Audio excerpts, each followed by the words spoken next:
Chen Liji worked as a simple assistant for a rich woman and basically took care of her shopping. Nothing heroic, just a normal life. But one day everything changes. He suddenly ends up in the Stone Age, a world of primitive tribes where people barely survive and monsters roam everywhere.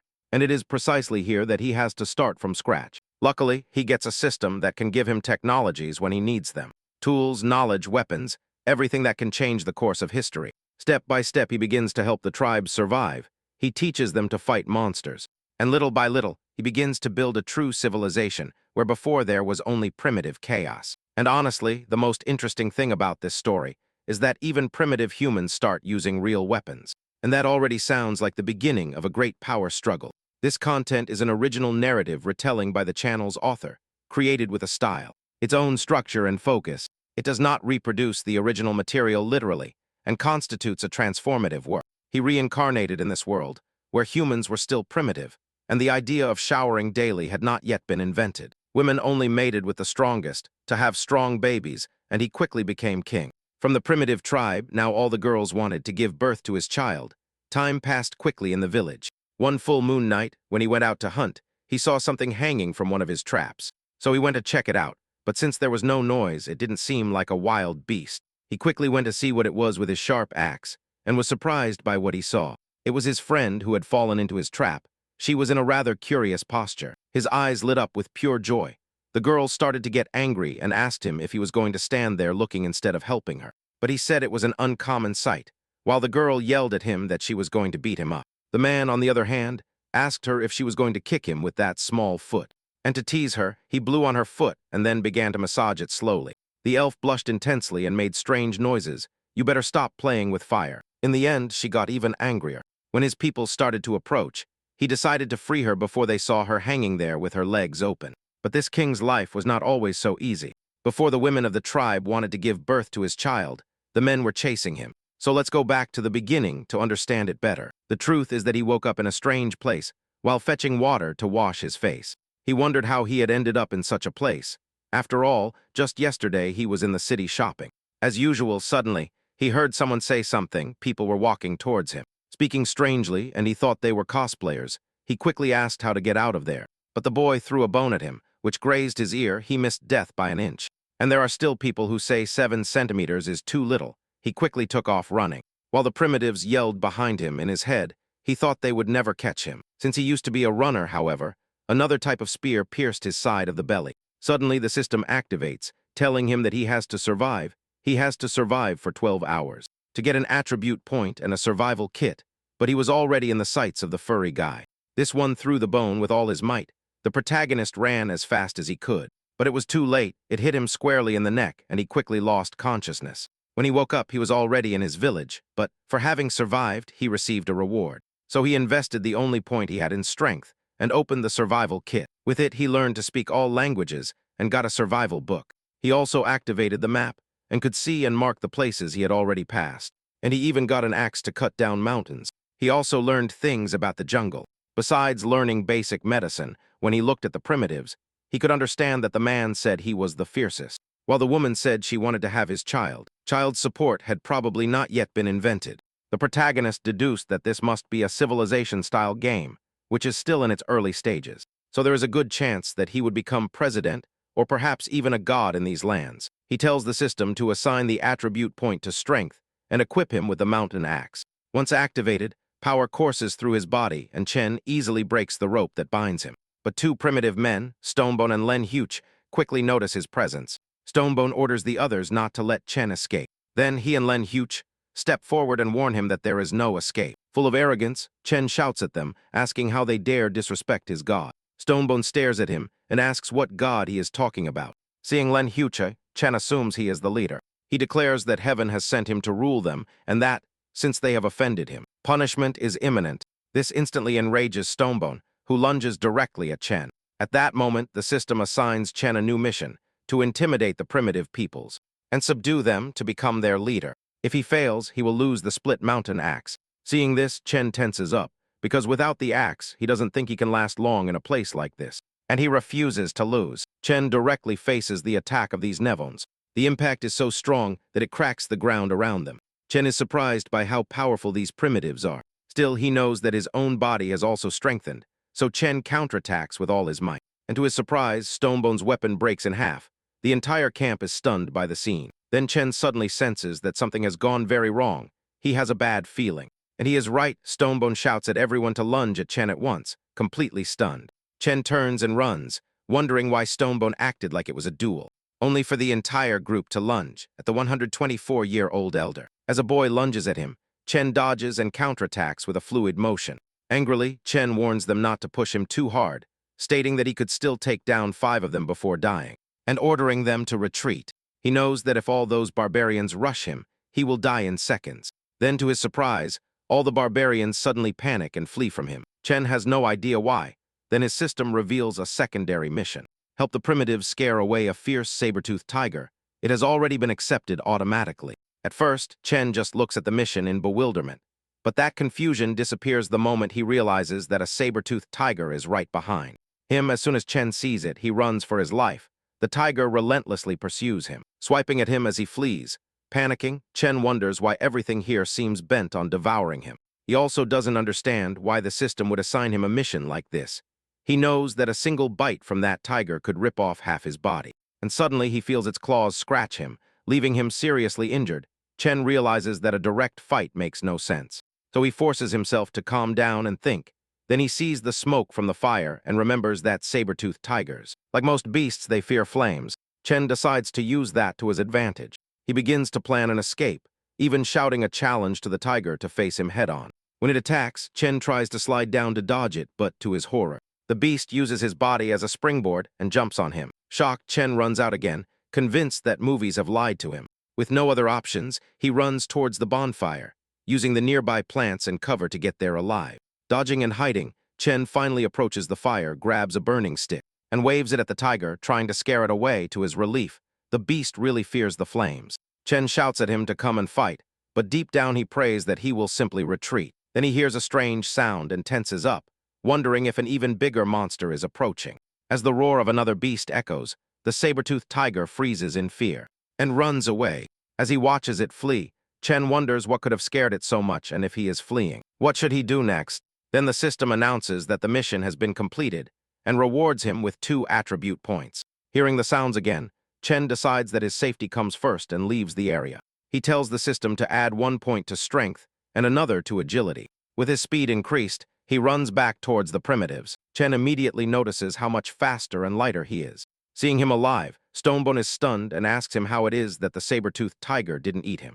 Chen just smiles and says that the beast was nothing but a kitten to him, that he beat it so badly that it fled in fear.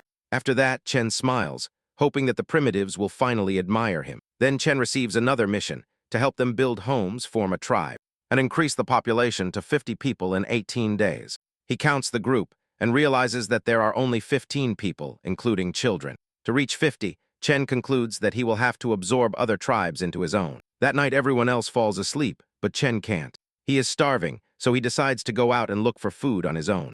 He notices that the primitives are so daring that they sleep without posting any guards. Still, his stomach growls again, and food comes first. He remembers the roasted lamb from before, but he hesitates, restless, wondering if anything can scare a saber-toothed tiger. Then there must be something truly terrifying nearby. Chen tries to convince himself that he has to find food no matter what, and hopes he doesn't run into that monster. So with the axe in hand, he heads towards the place where he saw the roasted lamb before. After a while, Chen cautiously reaches the area. He moves forward carefully, alert to any danger. As he gets closer, he realizes that there are other prey animals nearby as well. Now that he is the leader, Chen knows he can't just think about himself, so he also collects the other prey. But on the way back, a strange sensation overcomes him and suddenly, he falls into a hole. Furious, Chen shouts, asking who dug that hole. Then he looks closer and realizes that it is not a hole at all. It is a huge footprint left by some monster, or giant beast, something like a dinosaur. Then Chen thinks that, after seeing the saber-toothed tiger, he should have understood that this place is not just primitive, but a whole era full of the most terrifying creatures, and deadly in history. Knowing that he cannot waste time, Chen decides that he must quickly find a safe place for everyone. The next morning, the primitives are fighting over food. Fed up, Chen shouts at them to stop snatching it from each other. He realizes that they still know nothing about modesty or resource conservation, and that there is much he must teach them. Chen announces the current food and gives it first to the hunters who joined him that day. Stonebone points out that they usually hunt in turns, and that yesterday's group consisted of him. Agan and Wangsu, he says today. It's Lu Ting Ijuhairo and Lengu Choi's turn. Stonebone adds that everyone wants to go. If their king goes, the others agree. But Chen notices the boy Sam, the same one who attacked him before. Chen thinks Sam might be afraid that he still holds a grudge, so he decides to find a way to cheer him up. Chen tells everyone that whoever wants to can go with him. He is going to look for a place to build their home. Hearing this, a girl named Mia steps forward and asks what a home is. Chen explained that a home was where they would live together as a tribe, a place that, like the roots of trees, would feed and protect both this family and future generations. Mia lit up, ran to him and hugged Chen, asking if she could live with her king. Chen smiled and told her yes, that in a short time they would all be one big family living together. Mia was so excited that she blurted out that the king wanted to live with her and have children. Stonebone then asked Chen where this home would be built. Chen called everyone and explained that they had to find open ground with mountains to the north and rivers to the south, a place with water for drinking and irrigation, pasture and fodder for livestock, as well as firewood and stone for building. It would also be safer if there were seeds and wood nearby for agriculture and houses. Then Chen decided that the settlement should also be near the sea, as the delta of a river would offer fertile soil, and later a good place to learn to navigate. Sam interjected and said he knew a place just like that, Enchanted. Chen asked Sam if he could guide them there. Sam said it wasn't far, but warned them not to go. There was a herd of cows, and they were dangerous. That only confused Chen. Why fear cows if they meant plenty of meat and useful resources? So he decided that the herd would become their prey, and told everyone to prepare. They were heading east, towards their future home. The scene shifted to the place Sam had led them to. Sam assured Chen that the route was safe, so they could proceed without worry. Chen told them not to waste time, and not to fear the saber-toothed tiger. They had already scared it away, and if it returned, he would protect them. Sam explained that, once they reached the top of the mountain, they could see where the cows gathered. At the top, Sam nervously told everyone to hide. The cows were below. Chen immediately wondered if there would be any other monsters nearby as well. Then he smelled the sea and asked his system to open the map. What he saw he liked. The area looked perfect for building a city. Out of nowhere, Sam pulled him back and gestured for him to be silent, warning him that the herd might hear them. After a while, Chen consulted his manual and found 3 plants and 2 animals in the area in front of him. The plants were green, sunflower grass, dragon wine, and large sabaki, while the animals were gray squirrels and pincer wasps. Since there was no information about the cow herd yet, Chen asked Sam where exactly they were. Sam said that the herd was in a small forest by the river bend, and then offered to guide them there. Half an hour later, they reached the forest, where Sam warned them that one more step could alert the cows. Chen found the silence strange, and didn't understand why Sam was so worried about the cows. Then his perception suddenly changed and he tensed up, thinking that giant monsters were nearby. To his relief, there was only one animal in the area. Chen asked Sam if he was mistaken, but before Sam could answer, Chen saw a tree move. Sam told him to look up, and when Chen did, he froze in surprise, wondering what kind of monster he was seeing. The system identified it as an iron black-horned cow, hidden behind a shelter. Trembling nervously, she asked if they really intended to hunt that thing. Chen, equally tense, said yes, and ordered them to prepare an ambush while he went to assess it on his own. The others looked at Chen with amazement, thinking he was incredibly cool. But behind the tree, Chen was about to cry, wondering how things had come to this point. He didn't want the tribe to die, so now he would have to rely on his agility stat. He took another look and realized that even the cow's front legs were bigger than him. So he tried to find the right moment. Keeping calm, Chen tried to greet it, but the instant it saw him, its face contorted and it roared. As soon as it approached, the entire herd lunged after him. Chen strode across the river, shouting for them to stop chasing him. Back with the tribe, they completely misunderstood him, believing that their king was bravely driving the entire herd away to protect them. As they whispered amongst themselves, Chen leaped from a ridge without hesitation and landed on it. Suddenly, the ridge trembled, and Chen wondered what had just happened. Looking down, he saw that one of the cows had crashed into the mountain because it couldn't break.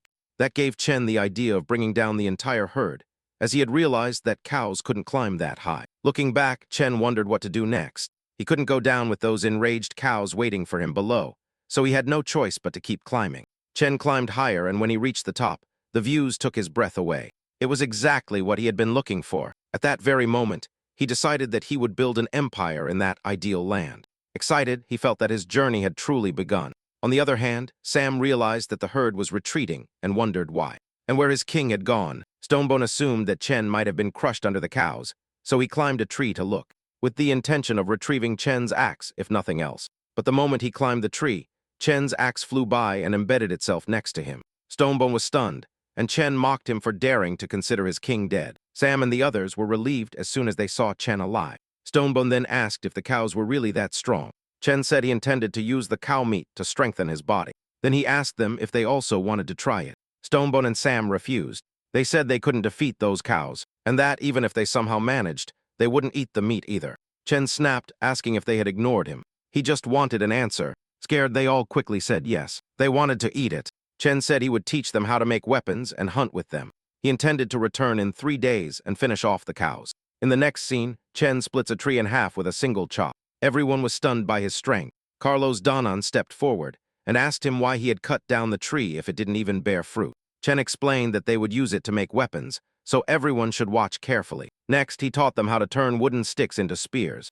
As he worked, Chen realized he had a bonus in his technology attribute. To demonstrate how the spears worked in a hunt, Chen taught them how to throw one. The tribe was amazed. Before this, they had only collected wood and never imagined it could be made into something so lethal. Excited, they all said they wanted to try the spears themselves. Chen told Nebon to be the first. As Stonebone practiced, Chen continued to make more spears. Within a few hours, the entire tribe was training with them. As they practiced, Chen called Liu Ten and Iyu Sao and told them to attack him together. The two lunged at him furiously, but Chen dodged both attacks with ease. Then he counterattacked and knocked out Iyu Hao. Enraged, Liu Ten lunged at him again, and this time managed to draw a little blood. Everyone stared, astonished. Chen told Liu Ten that if he had used the sharp tip of the spear, he would be dead by now. Liu Ten shouted that his king was like a god. They could never defeat him. Chen explained to them that they were relying on brute force instead of skill. The real advantage of the spear was its tip. They had to use the sharp tip precisely against enemies or prey. Then he told them to start practicing throws. He set up a target and had them throw from a distance. Everyone took turns, but none of them were able to hit the target. Chen began to think that perhaps none of them had any talent, and that he had judged them too quickly. Then out of nowhere, a spear hit the target. Chen blinked in surprise, and the others were just as shocked that someone had hit the target. He turned and saw Huang Zai standing there. Chen asked him if it was him who had thrown it, and Huang Zai simply asked if he had one. Chen said yes, and gave him 2 spears as a reward. Suddenly, someone ran up to report that a beast was approaching. Chen ordered everyone to prepare for battle, but deep down, he was glad that this home was giving them real experience. A beast burst out of the forest and roared at him. Chen immediately charged at it, shouting that it would be his dinner tonight. As the fight began, Chen told everyone to follow his orders, surround the beast, and wait for his signal. He attacked first, and somehow, the beast's speed began to slow down. Chen asked Stonebone and Huang once to throw their spears from behind. When they hit, the beast became enraged and pushed Chen back, breaking his spear. He knew he had to move fast, but before he could, Huang Si threw a spear that hit the beast squarely in the mouth. Chen was impressed by Huang Su's accuracy. Soon everyone else started throwing spears too, and Sam waited above them, perched in a tree under that rain of spears. The beast tried to flee. Hero Chen cut off its path and shouted for Sam to attack. Sam lunged at the beast and plunged his spear into its head. That only caused the beast to go into a mad frenzy. Seeing this, everyone tensed up. Suddenly, Sam found himself in danger, still wielding the spear he had used. Chen ran towards him and jumped. Brandishing his axe, an explosion was heard, and the entire area vanished in smoke. Everyone screamed in distress, wondering if their king was alive when the smoke cleared. Chen told them to stop screaming, joking that they sounded like they were summoning spirits. Then he praised their performance and announced that they would eat well tonight, which instantly excited everyone. Chen particularly praised Sam for doing so well, then told Wang Sa that he was the MVP of the house. From now on, Wang Zai would join him on hunts and Chen would give him new weapons to try. The scene changed again. A while later, Stonebone boasted to the people of the other tribe about how he had helped Chen take down the beast. When Mia passed by carrying a piece of meat, Stonebone called her and asked her to give it to him. Mia refused, saying the meat was reserved for her king. Instead, she offered it to Chen, and he asked if they were really going to eat it raw. Milla looked at him and asked what's wrong with that. Chen said he remembered they used to cook with fire, so he didn't understand why they were eating raw meat. Then Miller explained that they had lost the fire source from last time, so they had no choice but to eat it uncooked. That made Chen think about how fire had marked the beginning of civilization. It scared away beasts, made shelters safer and more habitable, and improved food. He decided that the tribe needed one more gift. He would teach these primitive people how to make fire. He picked up a broken spear and floated it against a block of wood to ignite a flame. Then he told them to put wood shavings and tree fluff into a slit in the trunk, and then roll the stick between their palms to generate friction, and light the fire. When the flame appeared, the entire tribe stared in amazement and began to praise Chen. Stonebone began to shout that his king had created fire, making sure everyone heard. Chen immediately grabbed him and snapped at him to be quiet, as it was important to keep a low profile. Right after that, Chen received a reward, 10 technology points, and realized that these points were actually quite easy to earn. At first, he had no idea what they were for, but after checking, he discovered that technology points were used to identify hereditary plates. Each identification cost 10 points. As Chen continued to think about it, Sam approached and told him that, when distributing the meat, he had seen signs that the javelin had been nursing, making him suspect that there were young nearby. And after searching the area, he found them. Immediately, Chen received a secondary mission to catch the wild boar piglets and domesticate them. The system asked him, and he wanted to accept it. Chen sent Mia and Sam together to bring the piglets. He warned them to be careful and not to hurt the baby wild boars. He wanted them all to be alive. Mia grabbed Sam's hand, and the two ran off towards the piglets. Chen decided to build a pigsty before they returned, so he called Stonebone to come after eating. He had work for him. Then the scene shifted to the afternoon, with Stonebone carrying branches and asking his friends why his king wanted so many. When they returned to the lair, Stonebone saw everyone doing something unknown. Bewildered, he asked Wang Su what it was. Wang Su said that the king called it grass rope, and that it was more resistant than the vines they used to use. He also explained how to make it. First, they had to flatten the straw, and then braid it to make a rope by crossing the threads. Stonebone only got angrier because he still had no idea what was going on. Chen told him to stop standing there and to bring the branches. Then he had everyone collect the branches and tie them with the grass ropes following a specific pattern. They had to build at least 5 wooden frames. After that, Chen told them to place the frames in the holes he had dug, and then tied the tops together to form a cage, carefully covering it with straw. As soon as they finished, the entire tribe rushed to the pigsty and started fighting over it, each with the desire to live there and give birth to the king's children. Chen froze at the sight and told them that the pigsty was not for them. Just then, Sam and Nia returned with the puppies. Chen told Sam to put the wild boar piglets inside the pigsty. Hearing this, Stonebone ran to Chen crying, shouting that he couldn't do such a thing. He kept protesting, asking how such a good nest could be wasted on wild boars. Egon also clung to Chen, agreeing with Stonebone. They all wanted to live in that nest. Stonebone added that they wanted a home where they could snuggle with the king. Chen pushed them away furiously, saying he was not interested in snuggling with a man. Then he said he didn't care if they wanted the pigsty now, but once proper houses were built, neither of them would have a place. Egon froze, and then quickly said that if there was a better nest, he didn't mind living elsewhere, and that Chen could leave this one to Stonebone. Stonebone also refused. Chen ignored the whining and told Sam to put all the wild boars in the pigsty. Wang Tzu approached and asked why they were raising wild boars if the animals were supposed to be for eating. Chen asked if they wanted to eat in abundance without having to hunt. Wang Su responded enthusiastically yes, and Chen explained that if they raised the young and bred more piglets, they would have a constant supply of food. With that, the beast domestication mission was completed, and Chen received his reward. When he opened it, he found a packet of salt in the supply chest, and he also learned a recipe for fried clams. Chen looked at the reward, wondering if the system wanted him to become a chef. Despite their primitive level of technology, the system hinted that completing recipe tasks could unlock special rewards. So after seeing this, Chen decided to try cooking. Late at night, everyone else was asleep. Only Chen and Sam were still awake. Chen praised Sam for working hard every day. Sam said that, since he had caused trouble when he was captured, he felt it was only right to endure a little longer.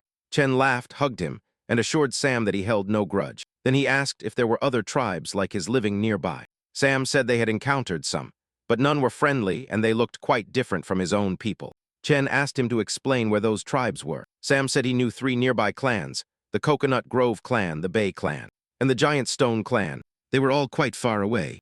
Reaching any of their territories required at least a full day and night of travel. Chen asked for details about each group. Sam began with the Coconut Grove clan, about 30 or 40 people who didn't like to fight, good for long-distance travel, and led by a powerful woman. The next was the Bay clan, also about 30 or 40 members, but much more intimidating. According to Sam, they were always fighting amongst themselves. Finally, he described the Giant Stone clan, the strongest of the 3 and the most numerous. They normally lived on a mountain to the southwest and only came down occasionally. Sam added that he had heard that the leader of the Giant Stone clan had divine powers. and could kill a tiger with his bare hands. After hearing all this, Chen thought that, if Sam's information was correct, the Coconut Grove clan would be the best group to absorb first. The others seemed too problematic and unstable, so he would need a peaceful way to incorporate them. Then, sensing someone behind him, Chen turned and found Mia hugging him from behind. She asked him why he wasn't sleeping, and if he wanted to do something exciting. Seeing her tense up, Chen replied with a resounding no. Mia sat in a strange posture and asked if she looked like a kitten. Chen became even more nervous and quickly grabbed Sam's hand, saying that Sam seemed to need help with something. He would talk to her later and then ran off with him. Mia seemed a little hurt by his reaction. The next morning, the scene changed again. Chen and Sam waited by the sea for the Bai clan to appear. Shortly after, the Bi clan arrived on the shore to hunt a dodo. Chen was glad they had finally appeared after a night of waiting. But then he realized that the members of the Bi clan were starting to fight among themselves over the bird. He wondered if his tribe could absorb the Bi clan, not only to increase their numbers, but to secure resources like dodos. Sam pointed out that his tribe had less than half the members of the Bi clan, so they couldn't win a direct fight. Chen thought that more powerful weapons could change that, but first they had to deal with the cow herd. After that, those new resources could help them make even better weapons and equipment. With that, they returned to the lair, and everyone cheered up. As soon as Chen returned, Stonebone said they had thought their king had abandoned them. Chen apologized for having worried everyone, and told them that there was still much to do. He ordered Stonebone to continue practicing spear throwing, and put Wangsu in charge of training the others, giving him a day to make them as skilled as possible.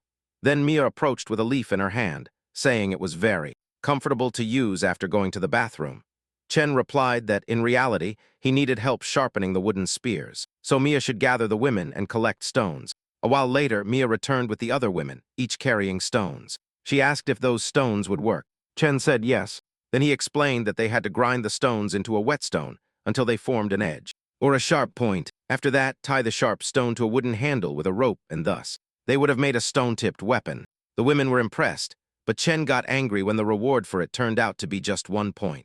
Then he told them to follow his instructions and show him what they had done. Mia quickly called Chen, saying she had already finished one. When he looked, he saw that she had made a double-headed axe and praised her. Delighted, Mia smiled, and at that moment Chen unlocked a hidden feature called Talent Discovery. When he checked Mia, the system showed that she had a talent for tool making.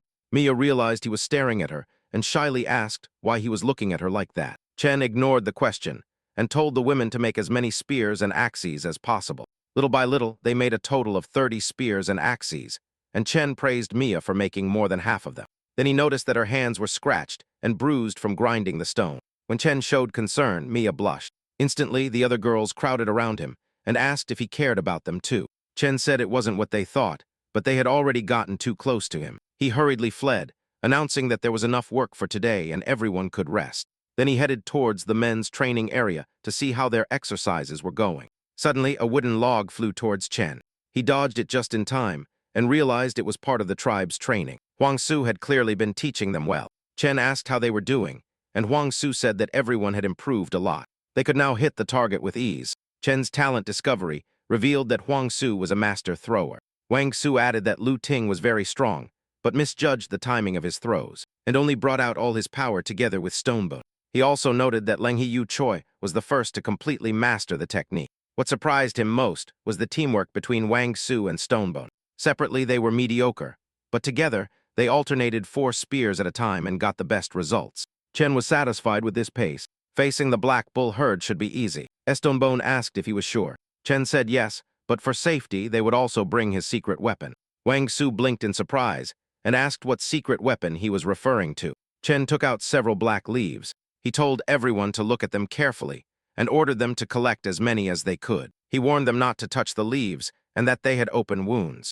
The plant contained a natural paralyzing substance. That night, Chen began carving a stone into shape. Mia arrived with all the spears and asked him why he had carved a shallow hollow in the rock. Chen told her it was a mortar and pestle and that she would soon see why. He told her to gather the women and use the stone pestle to crush the leaves inside, and then smeared the paste on the wooden tips of the spears. Lu Ting approached and said that the men also wanted to help with the pestle. Chen told them to rest. Instead, he would need their strength for the house. In the morning, a while later, Chen was sitting eating grilled meat and sprinkling it with salt. Suddenly, Milla threw a spear at him to indicate that the coating was ready. Chen got up, told the women to stay behind and watch the camp, and the children. Then he ordered everyone else to follow him to the mountain.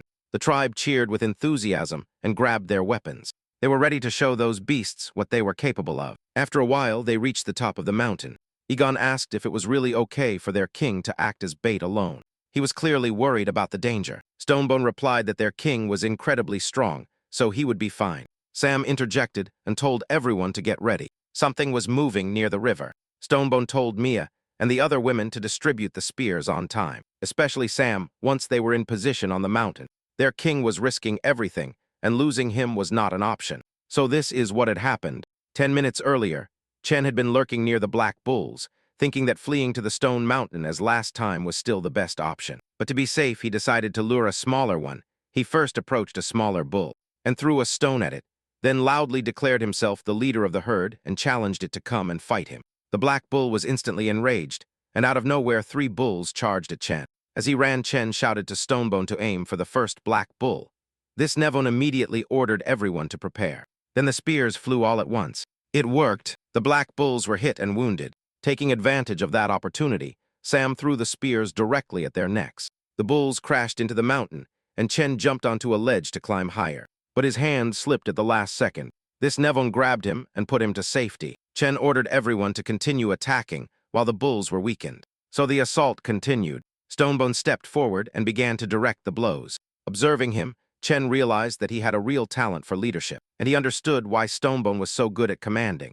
Furthermore, he realized that Stonebone was worth training to become a true leader. Stonebone soon returned and reported that the bulls seemed to be calming down. Chen was glad that the tranquilizer was taking effect faster than expected. Then Sam shouted that the rest of the herd was also charging towards them. Chen was surprised by how quickly they were still advancing. He told everyone not to be afraid. This was part of the plan. They just had to finish off the 3 below and make sure none escaped. The Black Bulls tried to back away, but they moved slowly. Realizing that the poison had taken effect, Chen told everyone to aim for their legs and prevent them from escaping. Stonebone then ordered everyone to throw, and the 3 bulls finally fell to the ground. Chen told them to stop, but Stonebone replied that it was no time for softness. They had to finish off these 3 before the others arrived. Chen asked how many spears were left.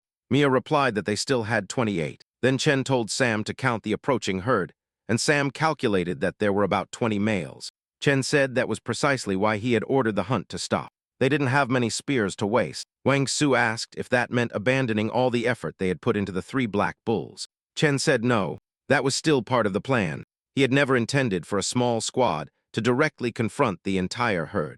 From the beginning, the real objective was the leader. Once the boss fell, the rest would scatter to lure them. They needed bait. That's why those Black Bulls had to stay alive and couldn't be allowed to escape. Chen added that, at first, he had planned to use only 1 bull, but the 2 extra had cost them many more spears than expected. Suddenly, Sam shouted that he could see the leader of the Black Bulls, and it looked like a giant monster. The boss roared, and the entire herd began to charge towards the mountain to crash into it. At first, Chen and the others wondered if the bulls had gone mad, but Chen quickly realized that the boss still had no intention of fighting. Then they felt the mountain itself begin to crumble. Chen shouted at everyone to run back and take shelter, but Milla couldn't escape in time, and fell as the mountainside crumbled. Without hesitation, Chen jumped after her and asked Egon to follow him. Iyusao and Leng Uch also came down to help. Now there was no choice but to fight. Iyusao asked Egon if they should charge at the bulls, but Egon told him not to act recklessly and to wait for his leader's order. Chen, for his part, was tense. He realized that the bull's boss had already discovered his trap. That information frustrated him. Stonebone told those still on the mountain to go and protect their leader, but Chen shouted at them to stop. They had to stay up and attack with spears. Then the real battle began. Chen fought with his axe while the others wielded spears and stone axes, working together, defending and striking the bulls in coordinated waves. They managed to wound many of them. Stonebone seized the moment and urged the people above to rain spears down on the herd. A few bulls fell, and suddenly, the entire herd stopped when the boss seemed to say something to them. To Chen's surprise, the bulls began to retreat. He wondered if they had been ordered to withdraw, so that the boss could fight alone. Then it began to rain heavily, and the bull boss stepped forward. He inhaled deeply and breathed flames from his mouth. Chen immediately shouted at everyone to disperse and take cover. The explosion was so strong that it opened a hole in the mountain, thus opening a path to the summit. The tribe was horrified. No one knew if it was a roar or a shockwave, but the impact crushed their morale in seconds. Seeing this, Chen ordered Ayun to take Mia and the others north. While he himself drew the bull boss's attention, he told Stonebone to wait for his signal. and confront the bull boss, declaring that he would be his opponent. They collided head-on with Chen, trying to hold him back, but the bull boss easily threw him aside. Chen thought about using the path the monster had opened with a single blow, but the boss bull chased him and crashed into the mountain, causing a huge explosion. All those watching tensed up, fearing that their leader had died, yet they refused to retreat, and decided to fight to the end. Then suddenly Chen's axe flashed, and struck the boss bull in the head. It was still alive. It survived thanks to the hole that opened in the mountain. A few moments earlier, Chen had even taunted the boss for sparing his life, although deep down he knew he was seriously injured when they saw Chen alive. The tribe let out a sigh of relief, but Chen shouted at Stonebone to get ready and wait for his order. The fight continued with Ajin and I doing jujio, trying to distract the boss so Chen could attack from behind. Egon bravely jumped, but was caught and injured by the beast's horn. Chen lunged forward and cut the boss bull's face, freeing Egon from the tip of the horn. The boss unleashed another blast of flames, but everyone dodged it, and Chen responded with a precise blow. The blow opened a wound in the monster's body. Chen immediately shouted at Stonebone and Sam to aim their spears at that wound. They hit the mark, and the boss staggered before falling to the ground for a moment. Everyone wondered if they had finally won and began to celebrate, but Chen remained restless, for although its leader lay on the ground, the rest of the herd merely stood there waiting.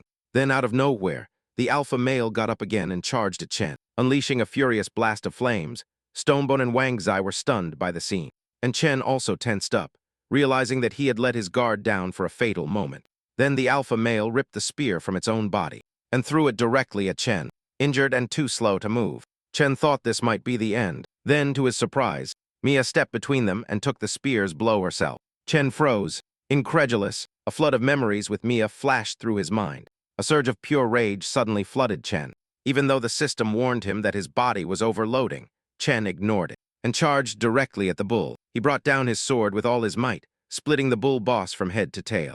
This time, the monster was truly split in two by Chen's full-power blow. Consumed by fury, Chen roared at the remaining bulls to charge at him, defying any beast that wanted to die to step forward. But as the herd looked at each other, Chen stepped forward and they scattered, fleeing in panic. Once they fled, Chen finally relaxed, but his system immediately warned him that his life was in danger. A moment later, he coughed up blood and began to faint, slowly sinking. Everyone rushed to him, but before fainting, Chen looked at Mia and told them to go get the hemostatic ointment and apply it. Several days later, in a pigsty, Chen finally awoke from his unconscious state. Upon opening his eyes, he found Ayu standing before him. His first question was if this was the pigsty he had built, but Ayu shook her head. After scaring away the bulls, they had moved there, and that shed had been built for him. She told him to stay lying down, while she went to tell everyone that he had woken up. Chen stopped her and first asked about Mia and Lan Guchoi. O said they found Lan Guchoi almost dead, but he recovered quickly. Since he woke up, he had been standing guard outside Chen's shelter. Mia was more seriously injured, she added, but the king's divine medicine had saved her. As long as she continued to rest, she would recover. Everyone else was also fine, relieved. Chen or Joe added that, in the last 4 days, everyone's condition had stabilized. Chen was startled. What did he mean? 4 days? He checked the system and saw that she was right. 4 days had passed, leaving him only 11 days to complete the mission. Aya was confused. She observed that her king often stared into space, as if lost in thought. He tried to get up and couldn't. Ayu urged him to rest, but Chen insisted he was fine and told her to call Stonebone immediately. She felt and hurried out of the shed. Once alone, Chen realized that, without the strength to fight or the ability to deter, if others discovered the truth, his mission could fail instantly. Now that they had moved, they needed a fence immediately and later. Sturdy wooden walls for real protection. When Stonebone arrived, Chen told him to stay outside, and then whispered secret instructions to him. No one else could hear them. Stonebone immediately left to handle the task Chen had assigned him. But Chen knew that wasn't enough yet. They couldn't repeat the last mistake this time. Every detail had to be flawless. Next, Chen told Lan Huchoi that he had another task. Lan Huchoi asked him what it was, and Chen ordered him to collect the Black Bull King's bones and the skin, keeping the latter as intact as possible. To Langui's surprise, Chen even gave him his own weapon for the task. After they left, Ayo told Chen again to rest. He refused, saying he still needed to talk to her. He asked her to come in so they could talk in private. Once she entered, Chen explained that he had sent the others away because he had an important mission for her. Ayo accepted immediately. Then she began to take off her clothes, thinking he wanted something romantic. Nervously, Chen shouted at Ayu to put it back on. Realizing her mistake, Ayu blushed. Chen hastened to clarify that he wanted her to put on a performance, because he intended to send someone to negotiate with the Coconut Grove clan. And persuade them to submit to Chen's rule. Ayuten wondered if the larger Coconut Grove clan would really agree to join them. Chen said that was precisely why they had to show their strength and pressure the Coconut Grove clan to submit immediately. He gave 2 reasons for choosing Ayo. First, the tribe was ruled by women, so, as a woman, she could communicate better with them. Second, she knew their true condition, that their all-out attack had destroyed his body. The ointment prevented it from getting worse, but it still needed proper treatment. Smiling, Ayu asked if they planned to intimidate the Coconut Grove clan into being scared. She said she knew exactly what to do, so Chen just had to rest and leave it to her. A while later, Sam and Ayu were heading towards the Coconut Grove clan. Sam warned that, although the clan hated conflict, now was not the time to provoke them. Ayu said she understood, and they moved on. When they finally arrived, Sam pointed out a spring where the Coconut Grove girls were bathing.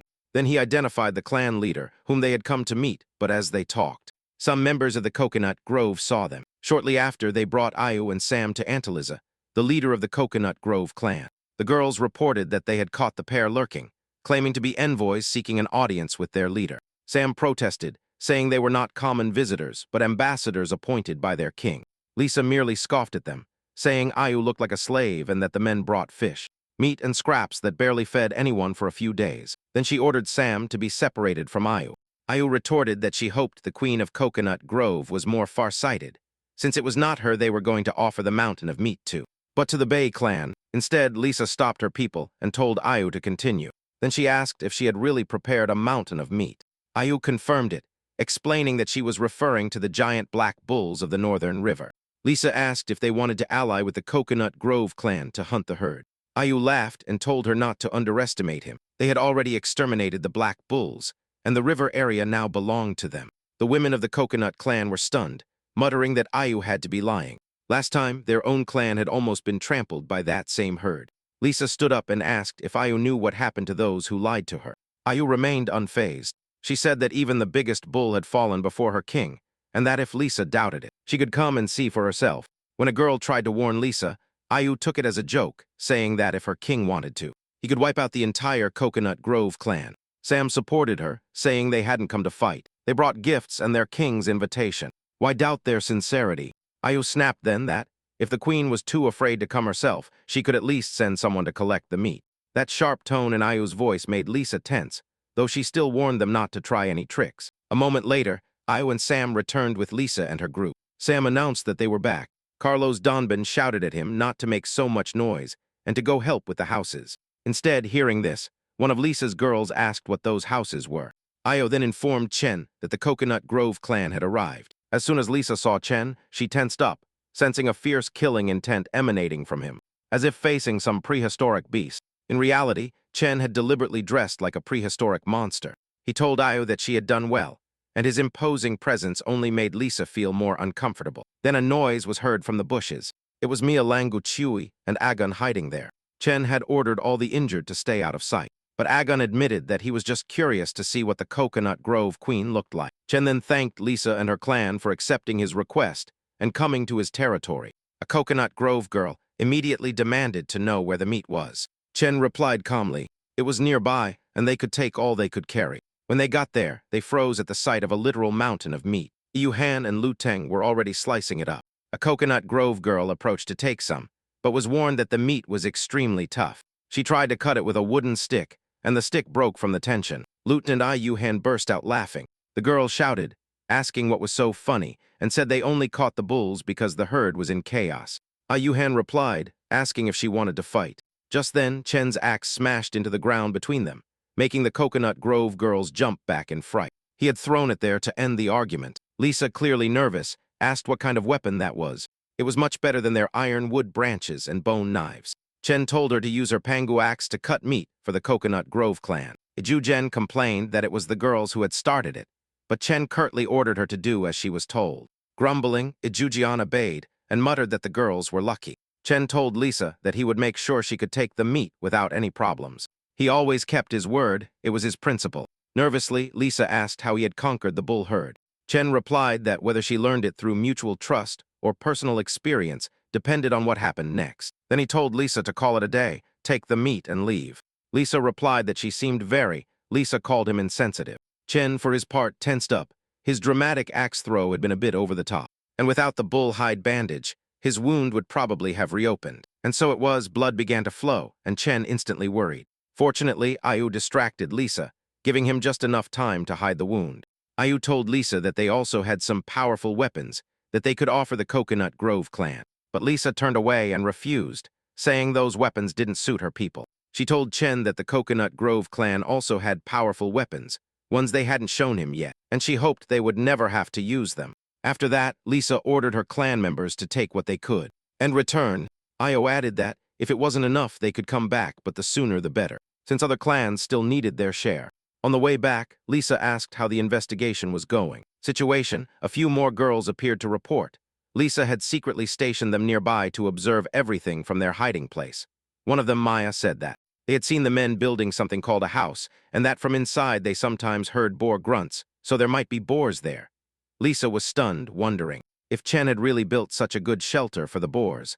Maya added that what was even more shocking, Chen's clan seemed to have mastered the power of the fire god. Lisa said flatly that that was impossible. Maya explained that they had seen fire appear out of nowhere, and that they had used it to roast meat. She hesitated before speaking again, but Lisa urged her to speak clearly.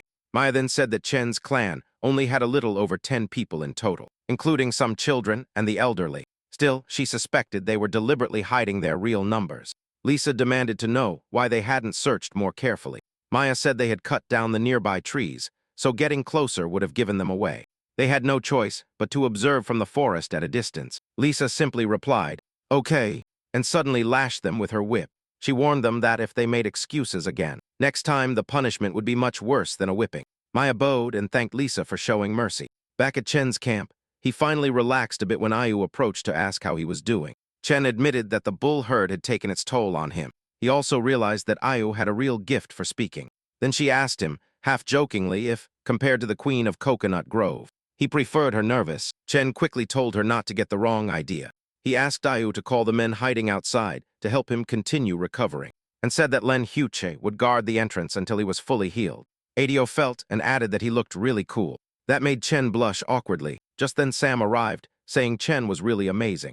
The Coconut Grove clan had posted guards around their camp exactly as he had predicted. Chen asked him about the other task he had assigned him. Sam said it was already finished. The Coconut Grove clan only saw what Chen wanted them to see, and missed everything they shouldn't notice. Chen praised his effort and Sam cheered up, saying it was nothing. He was heading to help Stonebone and the others build the house. After Sam left, Ayu asked if Chen really believed that the Coconut Grove clan would willingly join them. Chen said it was too soon to know, that the plan was only half completed. The next time the Coconut Grove clan came, they could start the second part. Chen then returned to his shed to rest and checked his supplies, seeing that he only had 11 days left, nowhere near enough time to fully heal. He asked the system to open the storage, and only found a packet of salt and a single tube of hemostatic ointment. The system also indicated that his axe had been upgraded to the Pengu axe. Surprised, Chen wondered when that had happened. He felt even more uneasy realizing that he must have missed it after handing over the axe to Ngu Choi that very morning.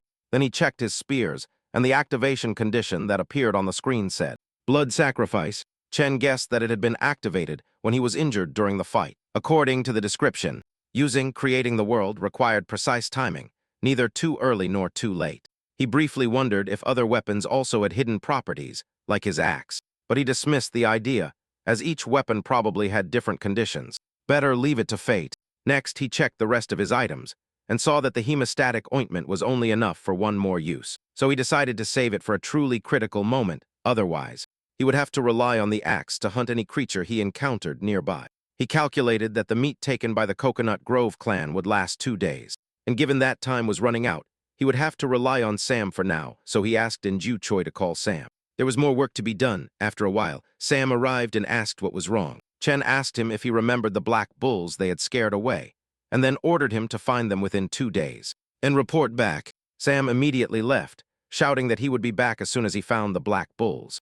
As he watched him leave, Chen thought that everyone was working hard, so he decided to prepare gifts for the clan. While Sam looked for the remaining black bulls, Chen devoted himself to those gifts. After 2 days, he looked at the screen and saw that only 9 days were left for the mission. He would also gain technical points for making a stone spearhead, a bone whistle, and a bullhorn canteen.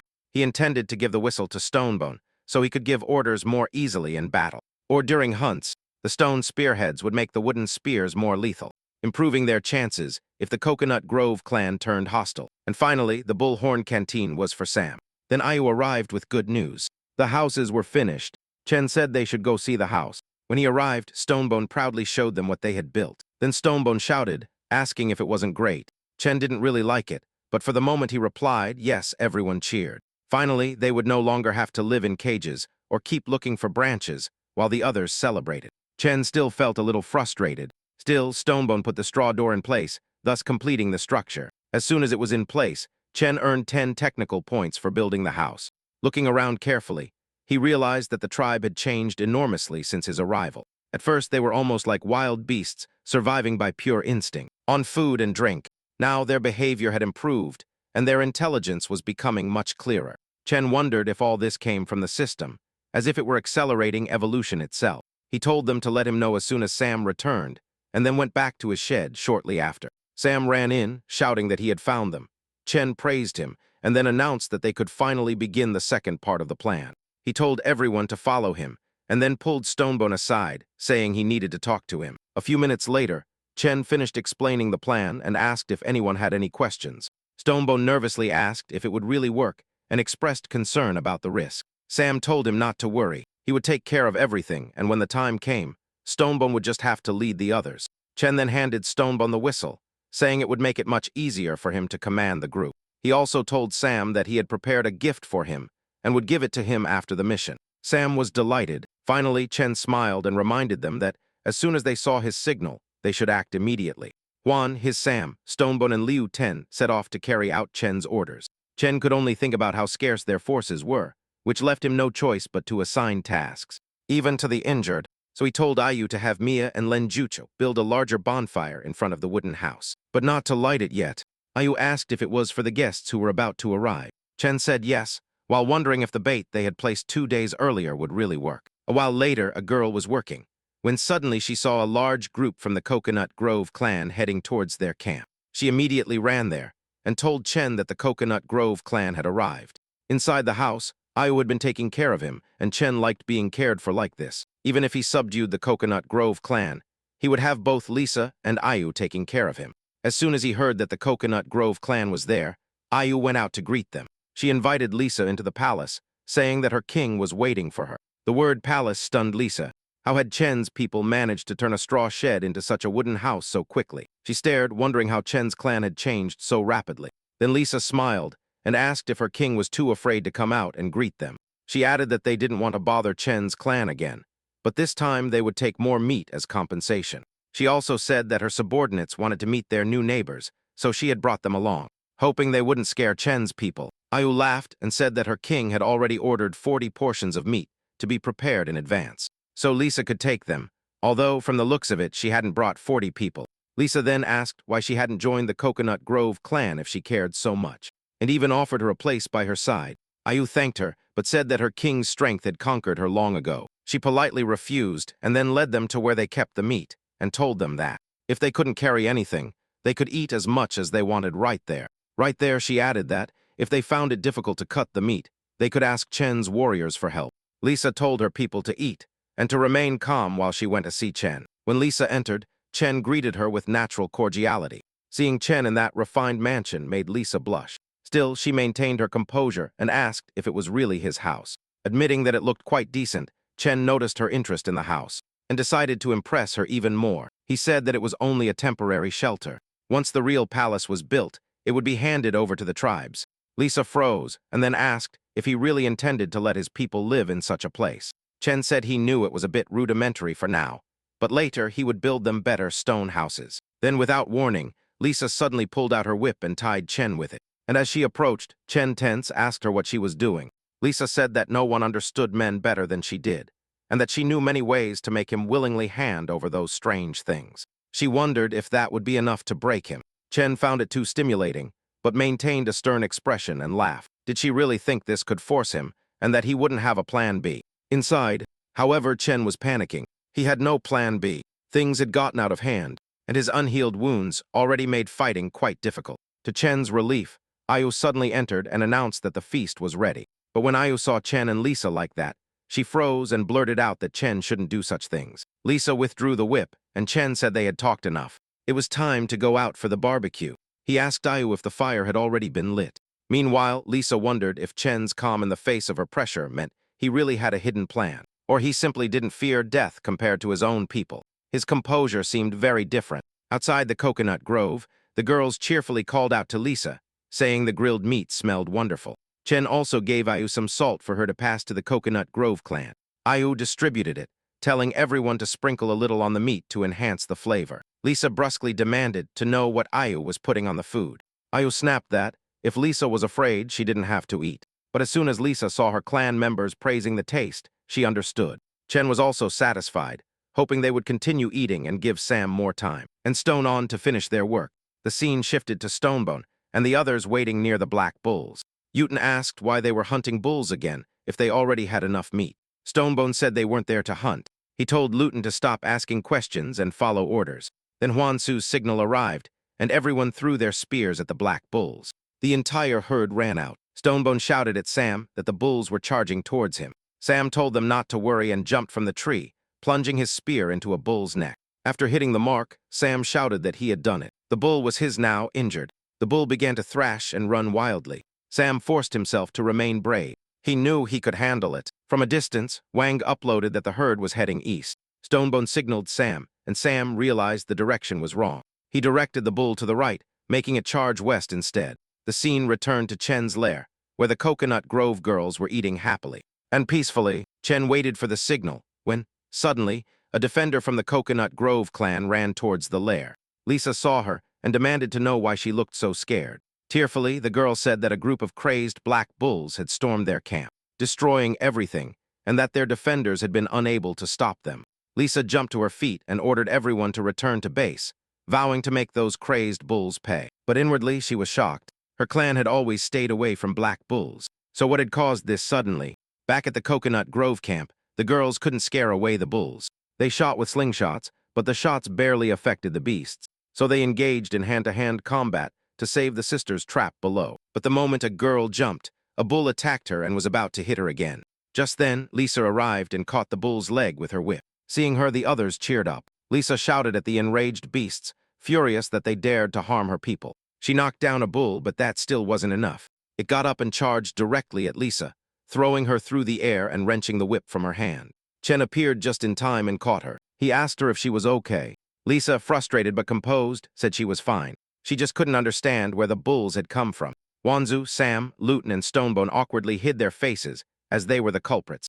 Then Chen looked angrily at the bulls and shouted at them, asking if they had forgotten their pain once their scars healed. The bulls roared and advanced, causing Chen to tense up. Didn't they recognize him? Was the cloak made from the Black Bull King's skin not intimidating enough? Then, to his relief, the bulls began to retreat. Chen shouted that it seemed the herd had a new king. He told the bull boss that he seemed weaker than the previous one and that, since he was there, he could stay. Immediately, Chen's clan charged at the bulls, and Stonebone told Sam to focus on the bull boss. With Stonebone's help, Sam jumped on the bull and tried to subdue it so he could ride it. Chen realized that Sam had a real talent for riding, while his people struggled to subdue the herd. Chen told Lisa to leave, but she refused, arguing that the herd had not yet dispersed. Chen prevented her from joining the fight, warning her that she wouldn't be able to handle those monsters. She hadn't brought enough people, so charging in would be suicide. Lisa fell silent, unable to respond. Chen asked her again why she didn't move her people to his house for the time being, where they could recover and wait for the right time to reclaim their land. He promised them shelter, food, and protection. Ayu also urged Lisa to see the state her people were in. They were not in a condition to fight. Did she really want to see them throw away their lives? Finally, Lisa ordered the Coconut Grove clan to help the injured and retreat north. To Chen's house. Hearing this, a girl named Idian became enraged, but she couldn't disobey the queen. So she told the injured to follow Chen's people. Chen then put Idian in charge of escorting the Coconut Grove clan. Idian accepted and they set off. Meanwhile, Stonebone and the others continued to fight. Yun also joined them. Stonebone told her to retreat if she was afraid, since they had already defeated the bulls once, and there was no need to rush. Yun ignored him and attacked the bulls anyway. Chen told Stonebone to leave her alone and focus on winning. He believed those girls were brave. The scene shifted to sunset when everyone returned to Chen's camp. A girl named Maya from Chen's side happily welcomed them, saying she was glad everyone had returned safe and sound. She asked about Chen and the others, and Ayu explained that they had stayed behind to buy time while they brought back the injured. Maya said the Coconut Grove girls could stay in the houses they had built. She sighed in relief, thinking that, if Mia and the others hadn't worked despite their injuries to finish those houses, there would have been no place to house them. After that, Ayu told Lisa that everyone was settled, with food, shelter, and security guaranteed, so she had no need to worry. She urged Lisa to rest for now, and Lisa silently thanked her. Ayu exhaled in relief, seeing that everything was going smoothly, and remembered Chen's words. He had said that the whole plan was to control the Coconut Grove clan at the lowest possible cost, because after their last tough battle, they could not afford more casualties. Now only the final step remained. The scene moved to the next day, when Milla asked Ijujio if everything had gone well during the night. Ijujio replied that yes, he had stood guard all night and nothing had happened. Ayu was standing guard outside Lisa's house when she suddenly felt a shadow loom over her. She looked up and saw that Milla had approached. Ayu immediately asked her what she wanted. Milla said that Suin had invited Lisa to her palace to discuss something important. The scene shifted to Chen, who was reviewing his system, and he felt. When Lisa went to see him, Lisa said that Ayu had told her about the clan merger, and her response was no. She could not agree to that. Lisa warned Chen not to think he could pressure her, just because the Coconut Grove clan was temporarily weakened. Chen replied that he was not forcing her. He was offering her a deal. She could teach him how to build houses, make weapons, and make fire, and in return, the Coconut Grove clan would join his tribe. He asked her again to accept and remain under his protection. Chen approached and said, "Courage alone is not always enough." He reminded her that she knew the brutality of the Bay clan and the power of the Giant Stone clan better than he did. Right now, he said, she was like a wounded fawn, and soon bloodthirsty beasts would smell it. Blood, and they would come to hunt. Frustrated, Lisa told him to shut up. She already knew all that, but it was not that simple. She explained that she could not force the Coconut Grove girls to submit to his rule. Lisa asked once more if Chen was really willing to accept that challenge. Chen simply smiled and nodded. Once outside, Chen addressed the Coconut Grove clan girls. Since their queen was injured and could not duel, he said, for fairness, he would not fight either. Instead, Chen declared that Stonebone would fight in his place. Stonebone laughed and asked who dared to face him. Ayu immediately stepped forward and accepted. Stonebone smiled, warning her not to let him defeat her. Ayu snapped back to be careful of his eagle weapon. The duel began, and Ayu threw a bone knife at Stonebone. At first he laughed, but then he realized that Chen was right behind him. If he moved aside, Chen would take the hit. So Stonebone raised his axe and blocked the first blade, but a second knife slipped through and grazed his helmet. He was not seriously injured, but it infuriated him. Stonebone charged at Ayan with brutal force. Ayan was about to be overpowered when a girl from the Coconut Grove suddenly jumped from the crowd and threw another knife at Stonebone's helmet. At the same instant Ayan knocked him down. Stonebone shouted that he had been ambushed and that the duel was no longer fair. As he fell to the ground, Ayan grabbed a knife and lunged directly at Chen. Chen didn't even flinch. He had already ordered Huang Ziyu to protect him. Hidden high on the palace roof, Huang Ziyu threw a spear at Yun to protect Chen. The spear hit its mark and knocked Ayu down. Immediately, the Coconut Grove girls lunged at Tina, shouting furiously at Chen. They accused him of cheating and luring them to his territory with a trick. Stonebone and Ayu tensed up as the confrontation escalated. The girls pleaded with Lisa to give an order, insisting that they could take down everyone present. Chen also tensed up. Murder was not part of his plan, and he wondered if the Coconut Grove girls were trying to start a large-scale fight, whether Lisa had ordered it or knew nothing about it.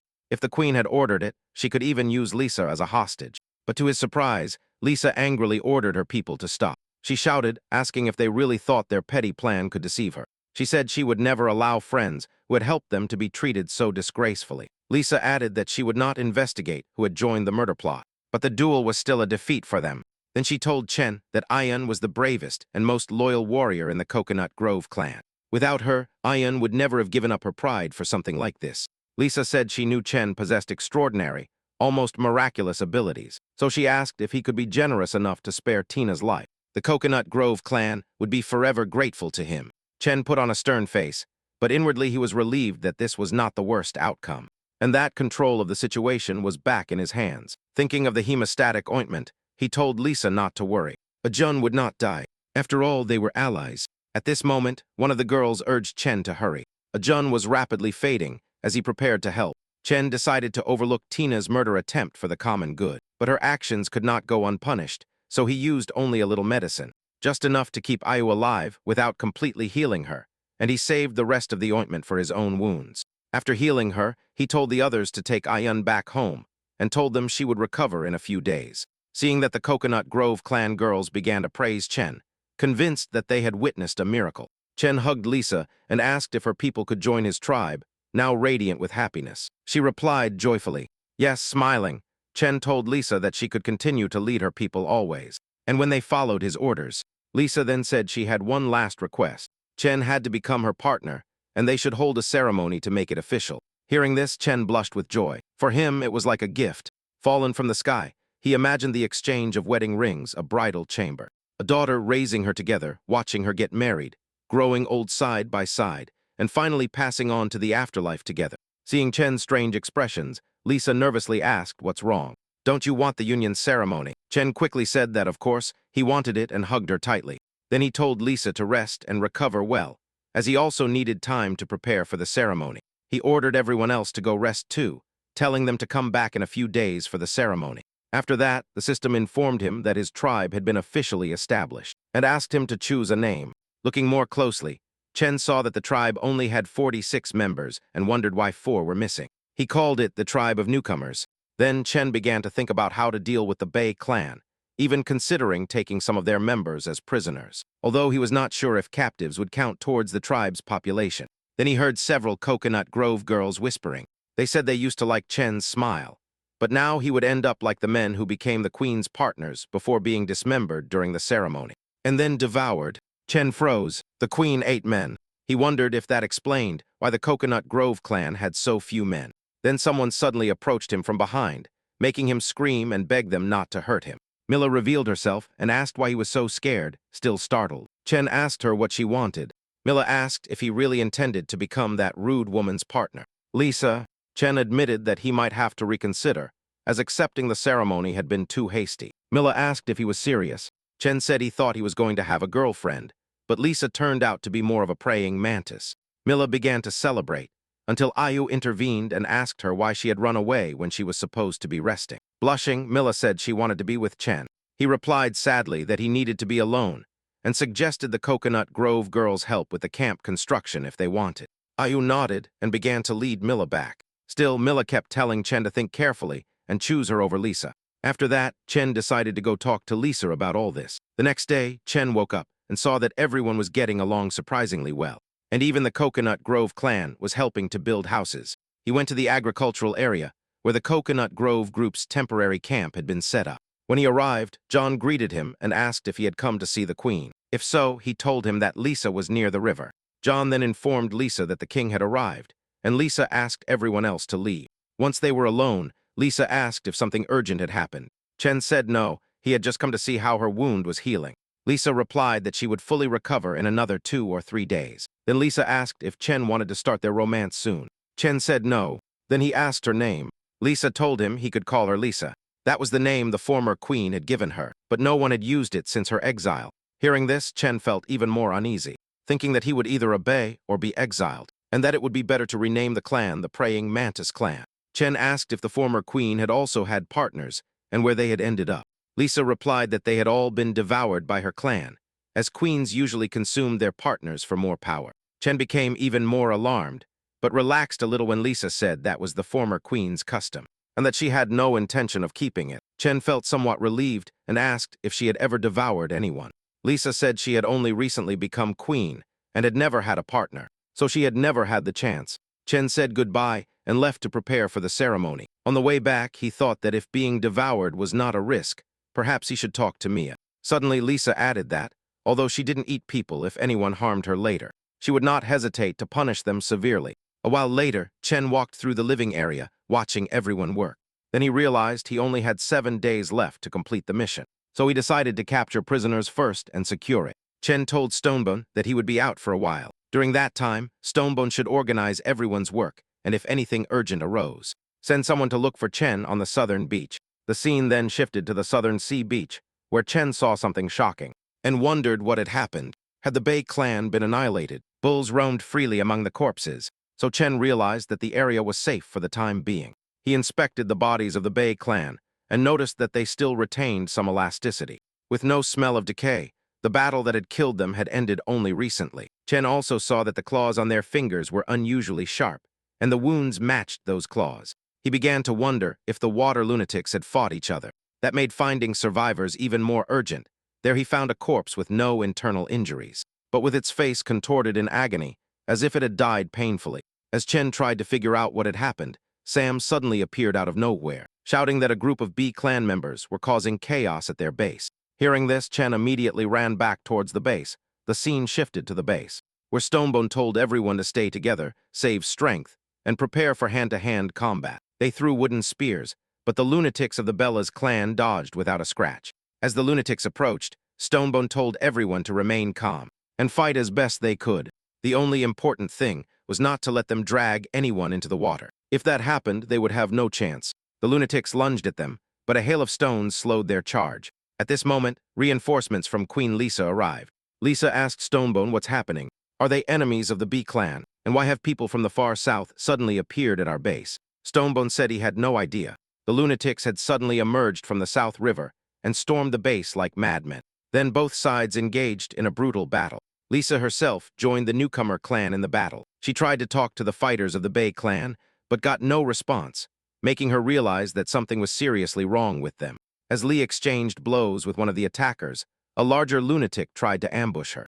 Chen intervened with all his might, delivering a strong blow to the brute, but the lunatic easily withstood the blow, which stunned him. Then two members of the Bei clan tried to lunge at Chen, but Huang Shui and Lan Hukbei intervened, knocking them down and leaving them unconscious. If the Bei clan wanted their king, they warned them that they would have to go through them first. Chen praised Huang Shui and Lan Hukbei and told them to deal with those insignificant monsters. He also asked Lisa to help her people deal with them, because he needed to focus all his attention on the monster in front of him. Lisa agreed and hurried inside. Chen told everyone that he was counting on them until his own fight was decided. He told the big lunatic that he had no idea what had happened to the Bai clan, but that the newcomer clan had nothing to do with it. They were probably attacking the wrong target. The brute ignored him and attacked anyway. Chen tensed up and shouted, asking if he had lost the ability to speak. He was also stunned by the lunatic's explosive strength and wondered how, even with power and speed, several times that of a normal person, he was supposed to handle this. Against these lunatics, he felt like a fragile damage dealer and with his people around him. He could not risk using his axe's hidden ability. Absorbed in his thoughts, Chen missed the lunatic's attack timing, and it sank its teeth into his hand. Luckily, he pulled it back in time, because the Black Bull King's cloak took the bite. Without that protection, his left hand might have been torn off. Kuajo, the lunatic, became even more enraged and charged. Chen again ran at full speed. Chen barely managed to dodge it, and the beast ripped his cloak off instead. Chen froze. How had it become so fast? If he hadn't freed himself from the cloak, he would be dead. Then he realized that the lunatic had suddenly stopped attacking, and he wondered why it had frozen. A moment later, it backed away. Chen sensed something strange was going on. The brute had only ripped off the blood-stained part of the cloak. He also realized that Agan was the only one surrounded by a large number of Bei clan members. It was then that Chen realized that the Bei clan tracked their targets by the smell of blood. In this state of madness, they acted on pure instinct. Watchen immediately thought of using that against them. Just then, Sam returned and asked Chen what he needed. Chen ordered him to grab 2 people and bring 3 piglets from the pigsty. Sam stared blankly, confused, reminding him that those wild boars were being saved for later.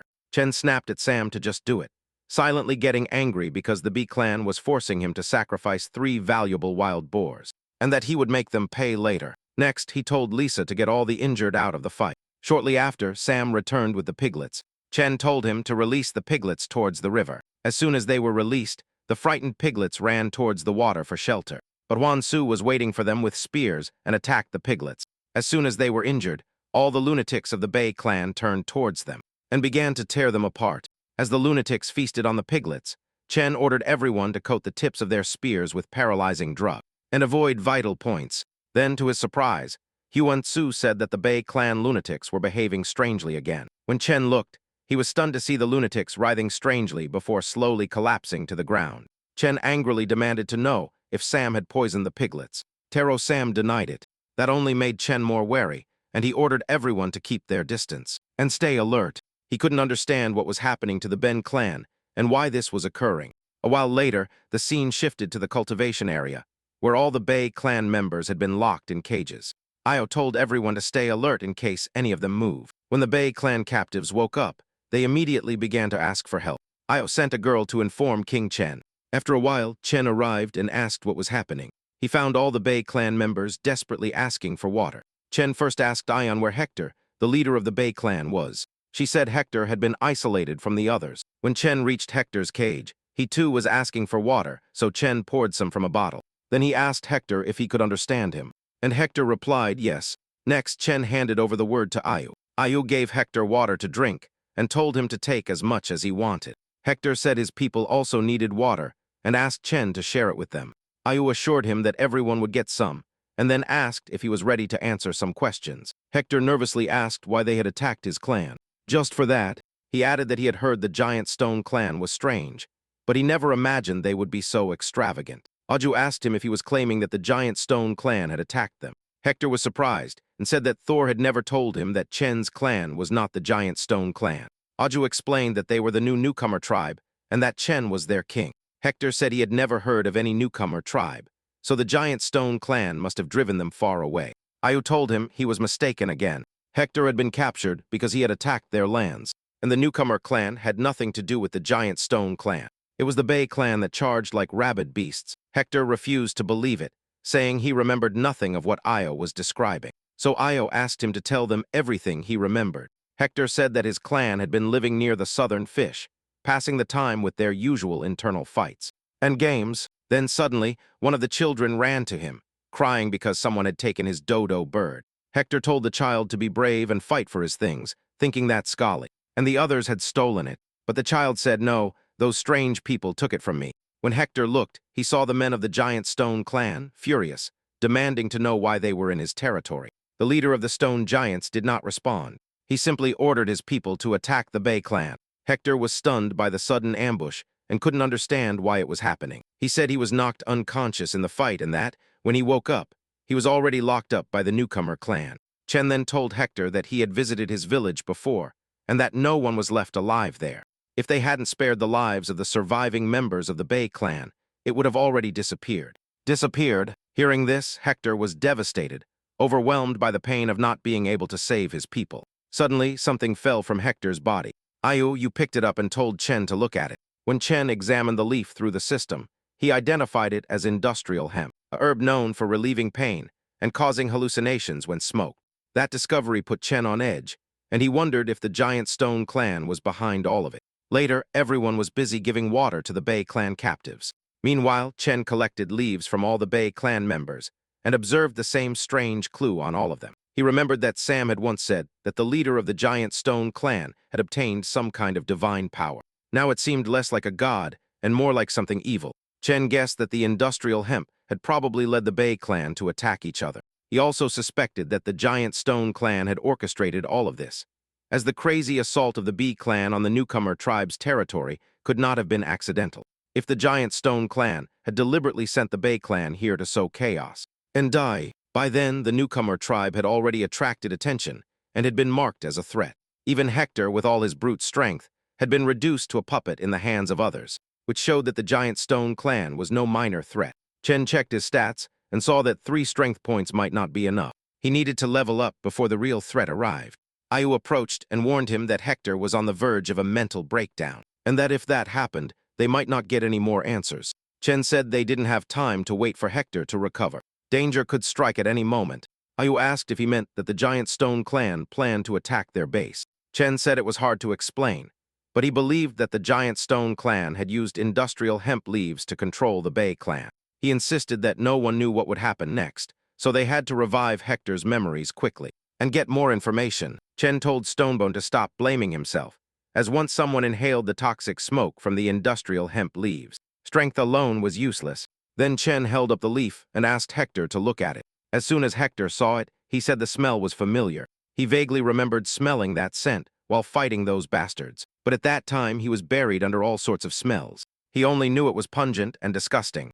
That put Chen on edge. He asked if the Giant Stone clan might be using various poisonous plants. He thought they had to figure out the effects of each herb before planning any counterattack. Hector asked if King Chen intended to go after the Giant Stone clan, and added that the Bay clan also wanted to participate. If he couldn't avenge his people, he said he would regret it for the rest of his life. The other survivors of the Bay clan shouted that they also wanted revenge, and they were willing to do whatever it took to get it. Chen thought that, although he still needed more people for the main mission, they were now only 4 short. His thoughts were interrupted when Hector pointed out that their noses were extremely sharp. They could identify and track those toxic herbs, which would greatly help Chen. Chen said that was precisely what worried him. Their sharp senses could track herbs, yes, but their sensitivity to blood meant that, if the Bei clan lost control again, the result would be disastrous. Hector shouted that without that poisonous smoke, they could control themselves easily. Chen nodded, indicating that the real enemy was the giant stone clan. Then he asked what they would do if that smoke was released again in battle. Hector replied sadly, if it came to that, they would refuse to fight. Chen said he understood the urge for revenge, but that anger and hatred alone would not solve anything. He also warned that Thor might not support any plan Hector had in mind. Hector replied that they were the last of the Bei clan. If Chen could help them avenge his people, then their lives were his. Chen told Hector that if he joined the tribe and swore loyalty to the newcomer clan, then Chen would guarantee revenge. Still, he made one thing clear. Not all members of the Bei clan could participate personally. Then Chen asked Hector again what he thought of the deal. Hector and the rest of the Bei clan immediately shouted that they accepted. As Chen turned to leave, Hector called him. Chen immediately understood and told Ayu and John to release the Bei clan from their cages. They were allies. At that very moment, the system announced that the tribe's mission had concluded. Chen obtained 3 attribute points, a large chest of materials, and a commemorative plaque. Furthermore, since he finished in less than 7 days, he also earned a surprise gift package. Chen finally relaxed, the mission was finally over, and he decided to invest the 3 attribute points in strength. As soon as he assigned the points, a huge surge of power invaded him. He could feel energy coursing through his body. When he calmed down, he noticed that his hair had grown longer and wondered if this was a side effect of the increased power. After that, Chen proceeded to inspect the rewards. In the large chest of materials, he found a ton of hematite that excited him. This meant he could skip the Bronze Age and go straight to the Iron Age. Next, Chen opened the surprise package, hoping to find something good. He was delighted to find 3 vials of hemostatic ointment, compared to last time. This reward was much better. Then Chen asked the system to show him the heritage plaque in it, and saw that he had obtained an object of civilization. Although unlocking it would cost him 10 technology points, he did not hesitate and spent the points to identify it. Once the identification was complete, Chen received a plaque called Sense of Modesty. He immediately realized that it could be an important step for the growth of his civilization. He was particularly pleased because it meant he would no longer have to worry about men and women bathing together. He definitely didn't want anyone to see Lisa bathing. After that, Chen refocused on the more pressing issue, how to deal with the giant stone clan. Just then, Io arrived. She was stunned by Chen's new physique, taller, whiter, and more muscular. Chen ignored it and asked her what she needed. In response, Ayu asked if he wanted her to negotiate with the giant stone clan and clarify any misunderstandings. Chen said there was no misunderstanding. The giant stone clan had already decided to destroy them. He called them the toughest enemy the newcomer clan had faced so far, the kind that could pit themselves against each other and profit from the chaos. Ayu nervously asked what her clan should do now, unable to hide her fear. Chen said the best thing they could do for now was to reinforce defenses, store food, and avoid provoking the giant stone clan until they were fully prepared. In short, they had to hide their strength and wait for the right time. Ayu then asked how they should organize the 22 newcomers. Chen told her to divide the Bee clan agent into 3 teams, one to build houses, another to collect food, and another to make traps. Upon mentioning traps, Ayu seemed confused and asked what they were for. Chen simply explained that the traps would help them defend their territory. He added that they could capture enemies or wild beasts alive, which would give the tribe a stronger defense. Then he told Ayu that he had another urgent task for her, with so many new mouths to feed. They had to start thinking about long-term food supply, and they couldn't keep wasting leftover meat, so he decided everyone should learn to make Sina first. When Stonebone arrived, and he stared at Chen's more robust physique to his surprise, Chen told him to ignore that and focus on the task at hand. He ordered Stonebone to start setting traps all over the nearby mountains. And the denser, the better. Chen said he had already chosen assistants for him and would personally teach him how to set the first trap. But he stressed that the real key was not just learning to build them, but memorizing where each trap was placed. Hearing this, Stonebone tensed up and admitted that the job didn't seem exciting at all. Chen patted him on the helmet and told him that trusting him to remember the location of each trap showed how important it was. This had to remain absolutely secret. Only Chen and Stonebone would know everything, and no third person could be involved. He told Stonebone to rotate workers through different sections, so that no one learned all the trap locations in a single area. If there was even one trafficker among them, the consequences would be disastrous. Once the traps were set, Chen said Stonebone had to report every location to him. He even erased the sketches he had used to explain things to him, warning Stonebone not to draw anything. The location of each trap had to remain in his head. Stonebone admitted it seemed difficult, but promised he would live up to Chen's trust. Chen praised him and then told him to rest. They would start working at dusk. Chen placed the sense of modesty plaque outside his house so that everyone passing by could see it and absorb its meaning. Then he told Lengha Uchui that he was going to sleep for a while. Stonebone and the others would come to find him at night. If anything urgent arose before then, Len Huche should wake him immediately. Inside the house, Chen lay on the bed, wondering how much time they really had. There was still much to be done. Train the soldiers in different units, build defenses, organize patrols, unlock new technologies, expand territory. For Chen, the work seemed endless. Still, he decided to enjoy this rare opportunity to rest, and soon fell asleep. When Chen woke up, he found himself in a bar surrounded by beautiful girls drinking. Chen asked them to introduce themselves. They said their names were Xiaoya, Lily, and Tita, and they were delighted. Chen said he had clearly drunk too much, but he was happy to be back. No longer trapped in those harrowing days of surviving in the wild, he enjoyed their company. And after a while, Xiaoyu was lying beside him, telling him it was time to get up and get to work. Chen complained that he couldn't take it anymore. Sao Yu. Then she said she wasn't Sao Yu. He guessed a few other names, but they were all incorrect. Finally, she announced that she was Stonebone. Chen woke up with a start, horrified, and shouted. It had all been a dream. Furious, he demanded to know why Stonebone was in his room. Stonebone said Chen had told him to come at night. But what? When he arrived, Chen grabbed him and started to flirt with him. Chen was completely stunned. Then Long Hucha intervened, saying it had all been a misunderstanding and they needed to get to work. A while later, the scene shifted to Chen teaching everyone how to build traps, starting with a spike pit as an example. He explained that their enemies and the beasts they faced were huge, so the traps had to be deep enough and wide to work. Next, Chen showed them the correct way to hide the pits with leaves. He reminded them that spike pits could be combined with the wire traps he had taught them before, and that it was important to mix different types of traps. He added that Wang Zai could also teach other trap designs.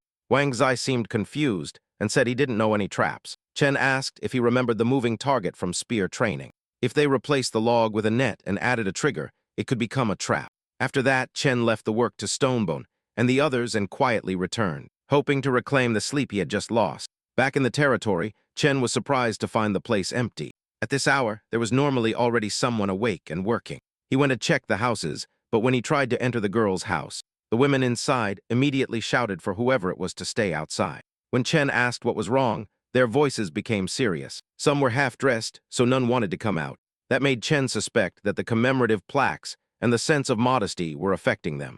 He closed the door and told them they had until noon to make new clothes. If by noon they still hadn't come out, he warned them that he would enforce the rules mercilessly. Standing by the plaque, Chen marveled at how strong its effect was.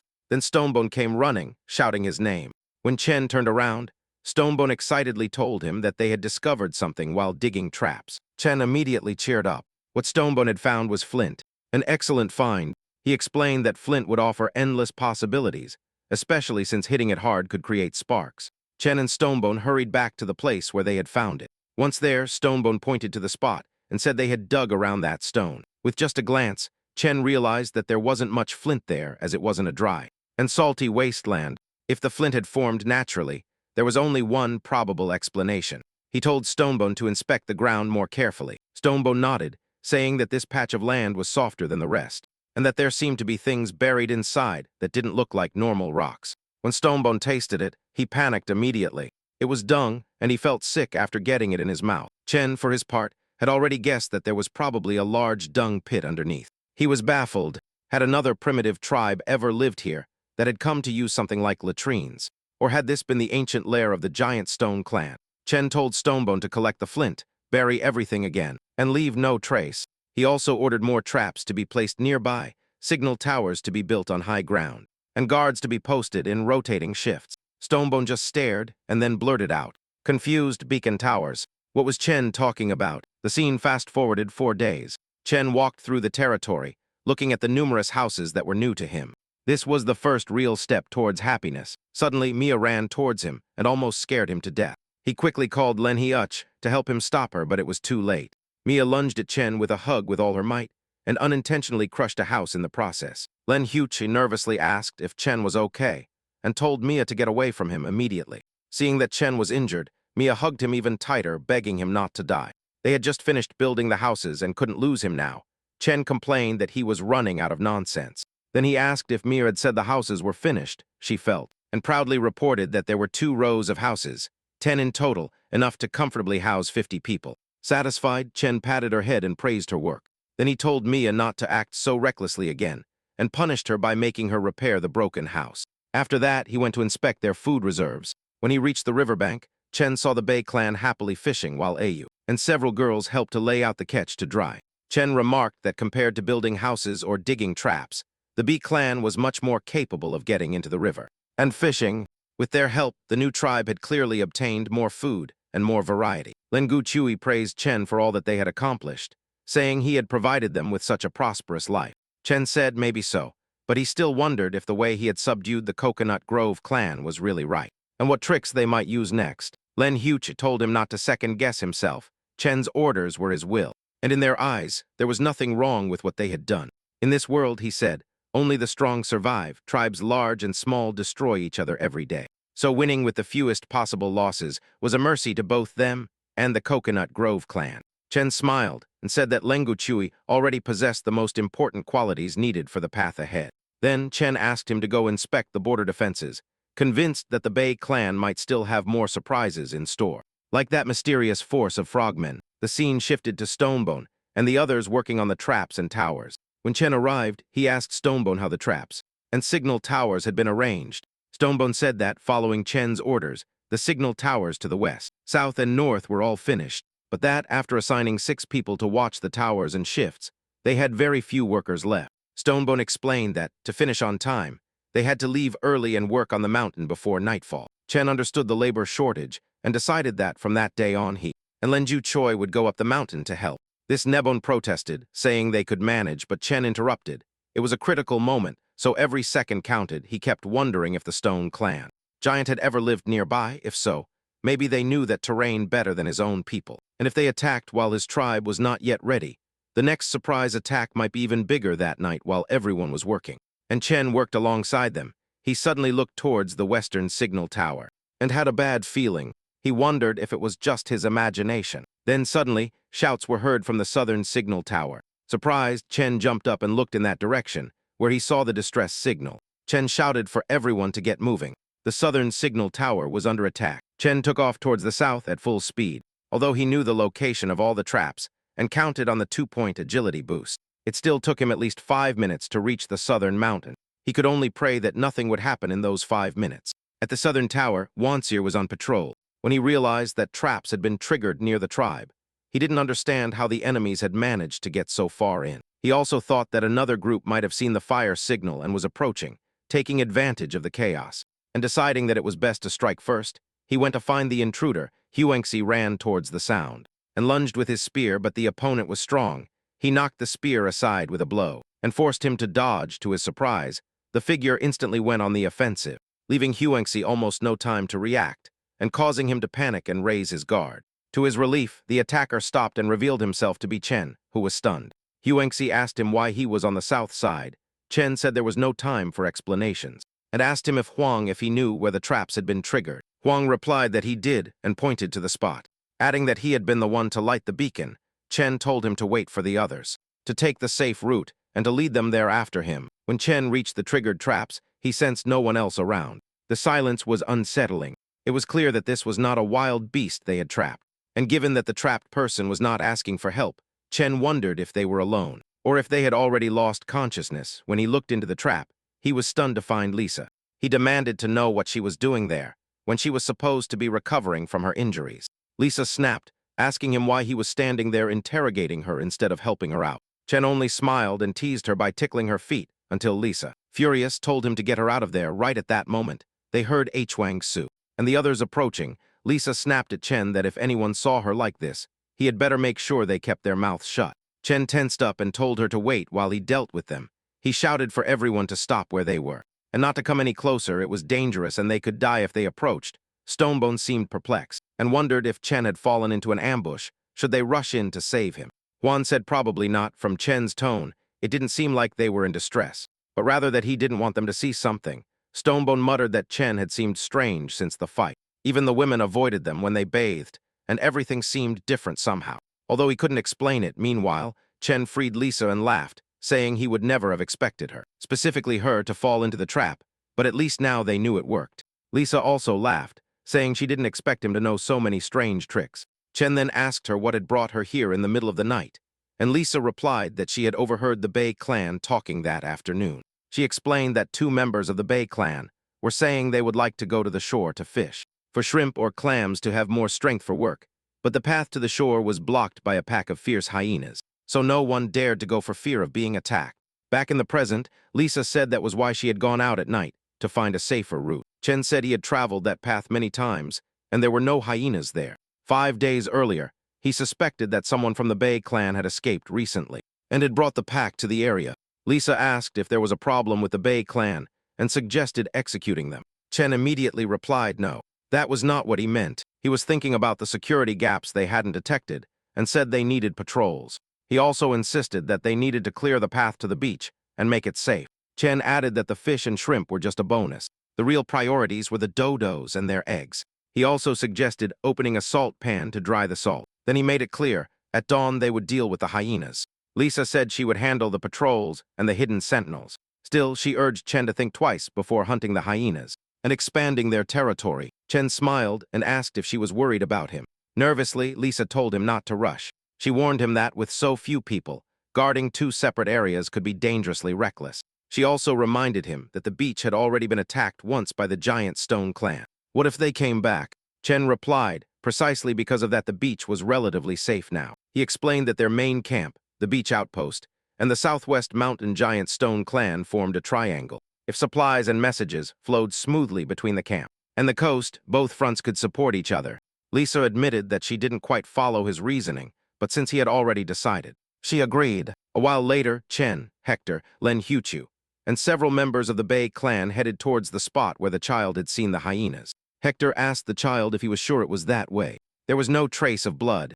The child insisted that he had seen hyenas there. About 2 days earlier, as the child walked ahead, a hyena suddenly lunged at him. Hector reacted instantly, counterattacking and pulling the child out of danger. But almost instantly, hyenas surrounded them from all sides. Len Huche warned Chen to stay alert. Chen just smiled, saying that with the Bei clan by his side, a pack of wild dogs was nothing. Then Hector told Chen to handle the left group, while he took care of the right. The fight began, and the Bei clan cut their way through the hyenas with ease. Chen thought it was the perfect opportunity to see what the new recruits were really capable of. Suddenly, a hyena lunged at Chen. He stopped it with ease, grabbing it by the neck. Within minutes, they had finished off the hyenas. Hector complained that the fight had not been satisfying. Chen told him to forget about it and encouraged everyone to move on. As they moved away, Hector said this used to be their territory. When they arrived, Chen told everyone to observe the cliff. He said that was where the outpost would be built. He specified that it had to be near the cliff and large enough for 20 people. With a signal tower on top, Chen added that once the tower was finished, they would also need a small salt pan next to the outpost. He told Hector that he would send extra manpower to help, but made it clear that he only had 4 days to finish everything. For a moment, Chen felt like a foreman inspecting a construction site, even though he was the one who had to do the hard work. Before leaving, Chen ordered them to light a signal bonfire immediately if any emergency arose. The scene shifted to 3 days later, when Chen finished making a wooden bow and gained 5 technology points. Just then, Aju came to tell everyone that Sam had returned with a report. Chen approached and asked if Sam had found any northern tribes to ally with or to conquer. Sam said he had traveled north for more than a day and found no trace of people. The only thing he discovered was a lake, a nearby snow-capped mountain, and a strange creature living in the water. Before he could see it clearly, the creature sank to the bottom and disappeared. With the snow-capped mountain beyond, Sam dared not continue and turned back. Chen took it as a joke, praising him for having done well, and then joked that Sam feared the snow-capped mountain more than the lake monster. Shivering, Sam said the mountain was much more terrifying. He asked if Chen had never heard the stories about it. Chen asked what was so terrifying about it, but Ayu suddenly hugged him, saying she was scared. Chen asked her why the snow-capped mountain scared her so much. Ayu said the mountain itself wasn't the worst, it was what lived beyond it. A giant, Chen told Ayu not to be afraid. With him there, she had nothing to fear. Then his system suddenly assigned him a new mission, find the giant.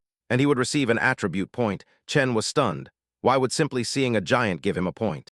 He was almost killed chasing away a saber-toothed tiger before, and only gained 2. Then he thought the giant might just be a large type of being, observed from a distance. It shouldn't be that dangerous, right? On the other hand, if giants had their own civilization, perhaps they could even become allies. So he had to remain cautious. A single mistake could bring disaster to the tribe. Still, exploration and diplomacy were not tasks he could leave entirely to Sam. And Ayu, Chen told Sam to go rest. The banquet was in 2 days, so he could take it easy and enjoy. Sam thanked him, clearly relieved to be able to rest and not have to face the giant. Ayu reminded Chen that Sam got nervous in certain situations. Chen said it might be more than just nerves. Sam sensed danger better than anyone, which made him unusually wary of certain threats. That's why he could wander around outside and stay alive. Chen then asked Ayu about the preparations for the partner ceremony. Ayu said everything was ready. Chen told her to prepare travel provisions for 4 people. He planned to take a small expeditionary group, as he had heard that he himself was going. Ayu tense asked if the trip was dangerous. Chen said he was just going to explore the nearby areas, so there was no need to worry. He asked for food, water skins, and warm clothing, and told Ayu to thank Skinny for making the clothes as well. Ayu then asked when he planned to leave. Chen said the ceremony was in 2 days, so he would leave after the banquet. The scene shifted to 2 days later, and Chen had prepared a shield. He explained that it was made of hardwood and cowhide. It was very light. He added that everyone should change their equipment as soon as possible. Just then, Ayu entered and told Chen it was time to put on the royal attire. When he stepped outside with the stall, everyone cheered and began to celebrate. At that moment, Chen couldn't help but wonder if the union ceremony was, in essence, a wedding. In his former life, he had struggled just to survive, but now he had his own tribe, his own people, and a wife. It seemed almost like a dream, and yet in this world he truly felt that he belonged. Chen approached Lisa and told her that, if he were ever gone, the fate of the newcomer tribe would be in her hands. Next, he announced to the entire tribe that, from this moment on, Lisa was the queen of the newcomer tribe. The people loudly praised their king and queen, and the atmosphere became deeply emotional. Even Mia cried, saying she didn't want anyone to replace the king, but the scene was still touching. Once the celebration was over and night fell, everyone said goodnight to Chen and left. Chen was relieved that the ceremony had gone without any hitches. Ayu approached with a smile and told him that Queen Lisa was waiting for him in the palace. He should go see her. At first, Chen blushed thinking Lisa was waiting for him, but then he tensed up, remembering that her favorite way of showing affection involved a whip. Still, he headed to the palace, curious about what awaited him, stealing himself. Chen opened the door and told Lisa that he was home, but as soon as he saw her angry face and felt the heavy tension, Chen froze, wondering why he suddenly felt like someone was about to die. Lisa told him she would give him a chance to explain. Nervously, Chen asked her what exactly she wanted him to explain. Lisa rose, took out the whip, and asked if he was still pretending. Now genuinely scared, Chen begged her to go easy. It was their wedding night. Inwardly, he regretted upgrading Lisa's whip. Lisa demanded to know why he was in such a hurry to leave her and go on a trip right after the ceremony. Hearing this, Chen calmed down a little and asked her to calm down so he could explain. He laid out his entire plan, and Lisa asked him if his intention was to convince the giants to join them against the giant stone clan. Chen said he wasn't sure he could convince the giants and that he wanted to play it safe, so the true purpose of the trip had to remain a secret. He also admitted that he didn't understand why Sam and Ayu were so afraid of the giants.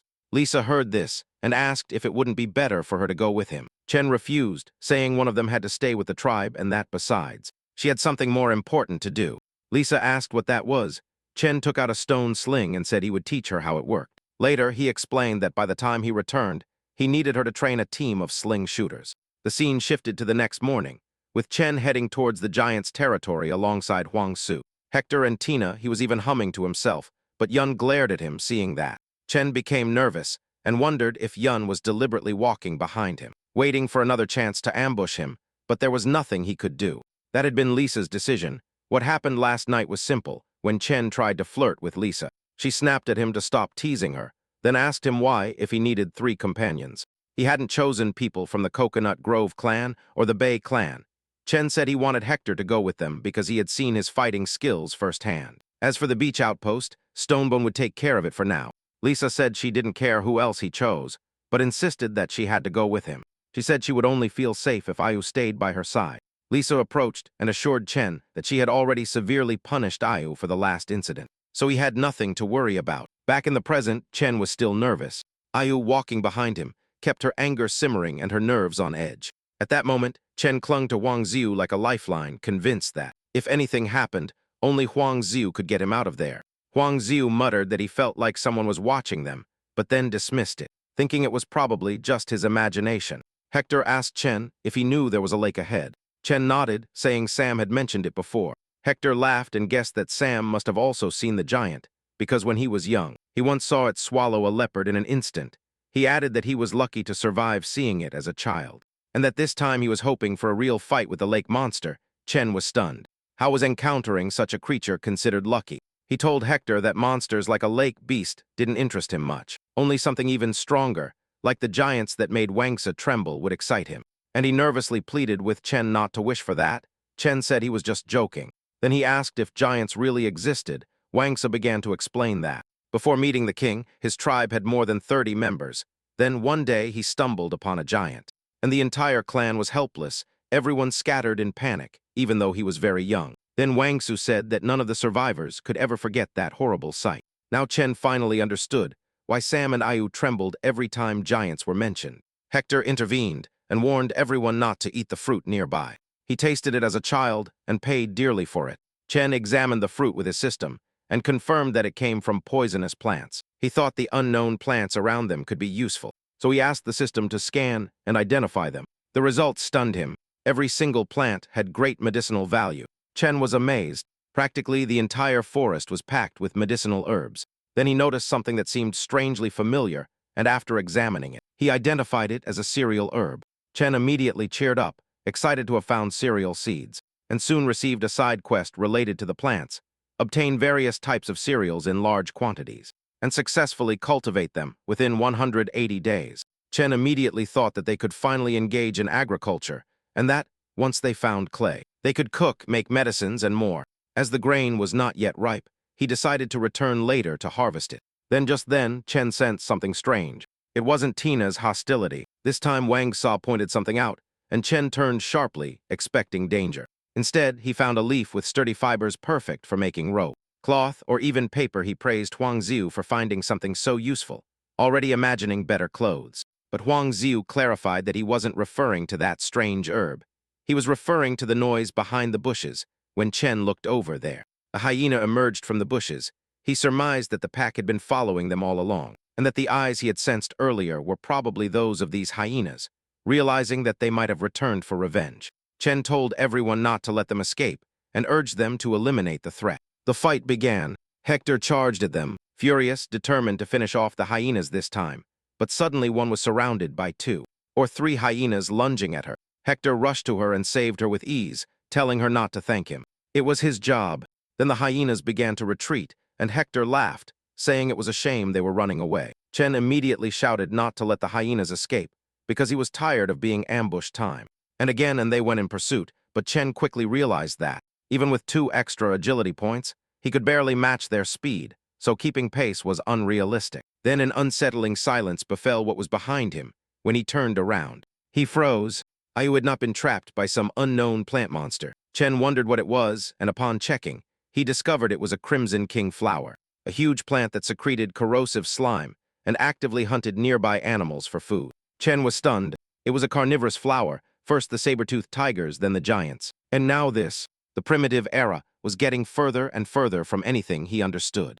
Ayu tried to stab it with her bone knife, but the weapon slipped from her hand and fell into the flower's mouth, where it dissolved. Instantly, the sight horrified everyone. Chen shouted, demanding to know why Wang Su and Hector were just standing there, and ordered them to save Tina. Wang Su snapped that they weren't refusing to help. They had also been trapped by the creature. Chen immediately started cutting the flower's vines, shouting for Yun to hold on until he reached her.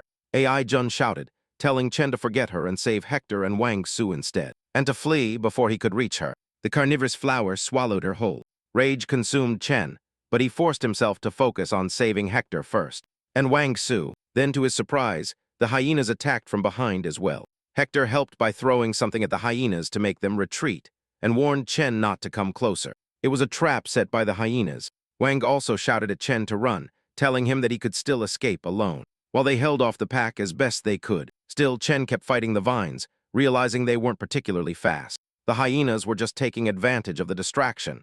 Then he noticed they were near a patch of dead trees, and he gambled everything on it. Chen took out the flint and sparked it against the wood, setting it ablaze. In his mind, there was no creature that couldn't be dealt with by a good roasting over a fire. The vines caught fire, and Chen managed to pull Ai Jun out of the flower's mouth. As soon as she was out, he anxiously asked if she was okay and if she could still move. They still had to save Wang Su. Tina's dress had been torn in the chaos, so Chen gave her his royal robe to cover herself. Once everyone was free, they ran. As they fled, Chen kept throwing flint stones at the dead trees, setting more ablaze so they wouldn't have to fear the hyenas chasing them from behind. Then Chen spotted water ahead. He shouted for everyone to keep going and jump into the water. That would protect them, but a hyena was still chasing Joan and was about to pounce on her. Seeing the danger, Chen told her to look behind her and he sprinted to save her. The hyena attacked him. Taro Chan managed to keep it at bay. Hector and Wangsu were tense, not knowing how to help. Chen shouted for everyone to keep running, because the fire was spreading rapidly. He promised he would be right behind them, although he worried he couldn't outlast the beast before the flames reached them. Then an arrow came out of nowhere and hit the hyena, killing it instantly. Chen turned to see who had shot it and was surprised. It was Tina. He realized her archery talent had awakened and asked Yun if she knew how to use a bow. Yun said she had learned by watching him before. She added that she had sprained her ankle and had little strength left, so she couldn't escape alone, and that they should get to safety. Chen shouted that she was talking nonsense. Then he picked her up and started running.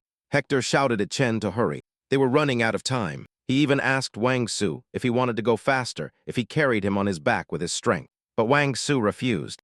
As Chen kept running, Ai Jun suddenly said that she thought she would take this opportunity to accuse him of orchestrating the bull attack on the Coconut Grove clan. Chen asked her why she thought that, and Yun replied that she knew he would deny it anyway. She said the bulls that entered their lands were already injured, but their weapons could not pierce such thick skin. So who had injured them? Chen's people were unusually skilled with bulls, which only fueled her suspicions. But she knew suspicions alone wouldn't convince the queen. So she opted for murder, and she pressed her bone knife against Chen's neck and asked him if she stabbed him now, he wouldn't be able to stop her, would he? Or that he could simply throw her into the fire and end the problem forever. Chen just told her to hold on tight. They were almost at the limit, and afterwards she could do whatever she wanted.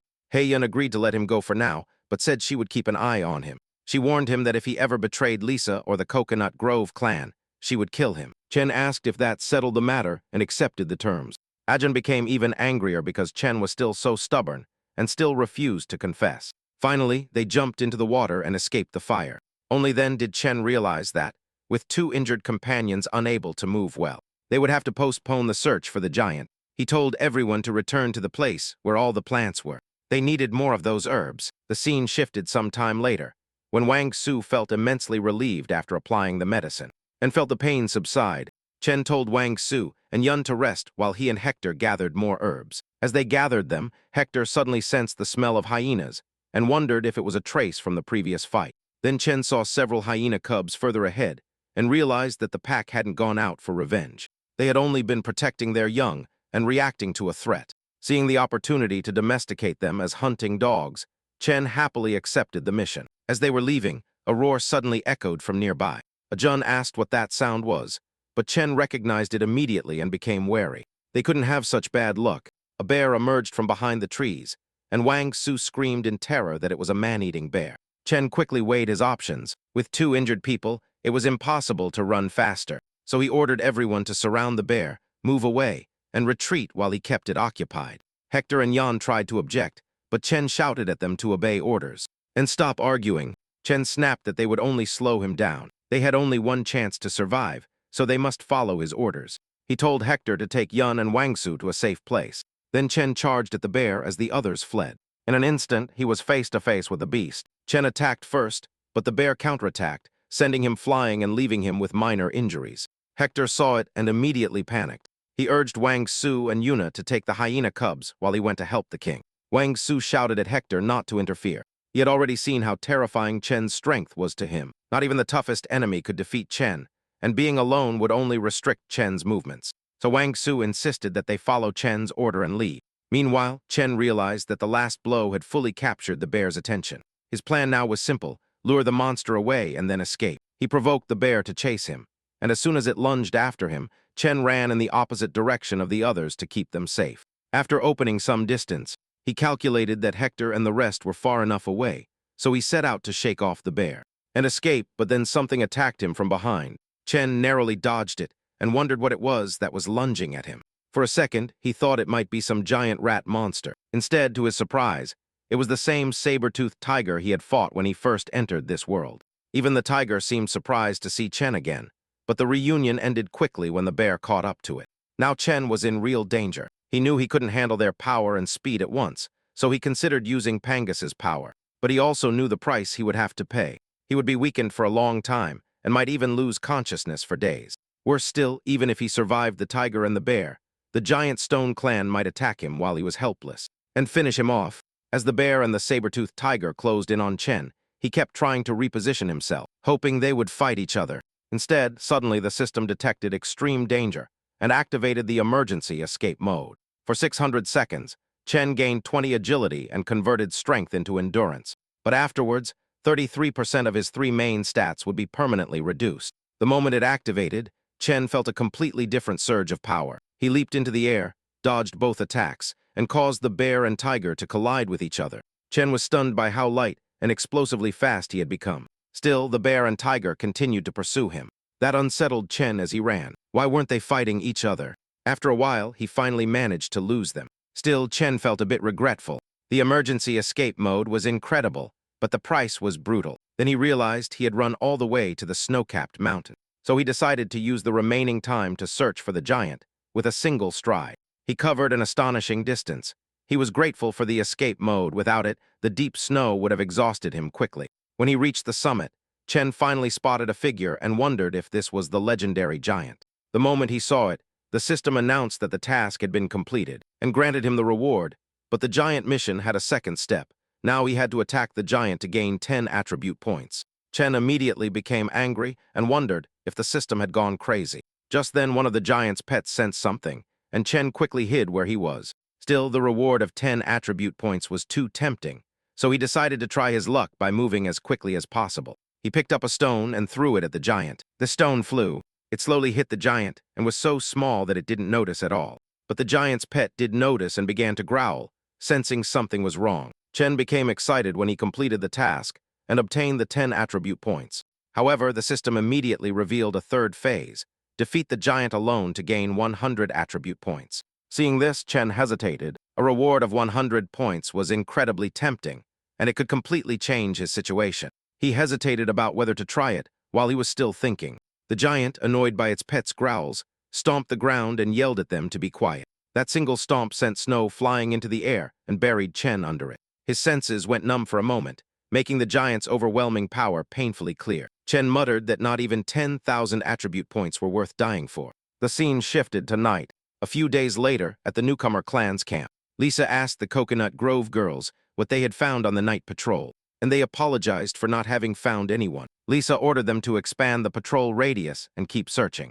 Ayu said sadly that they should prepare for the worst, fearing that Chen was dead. But Lisa immediately chided her angrily, reminding her that Chen had risked his life to save them all.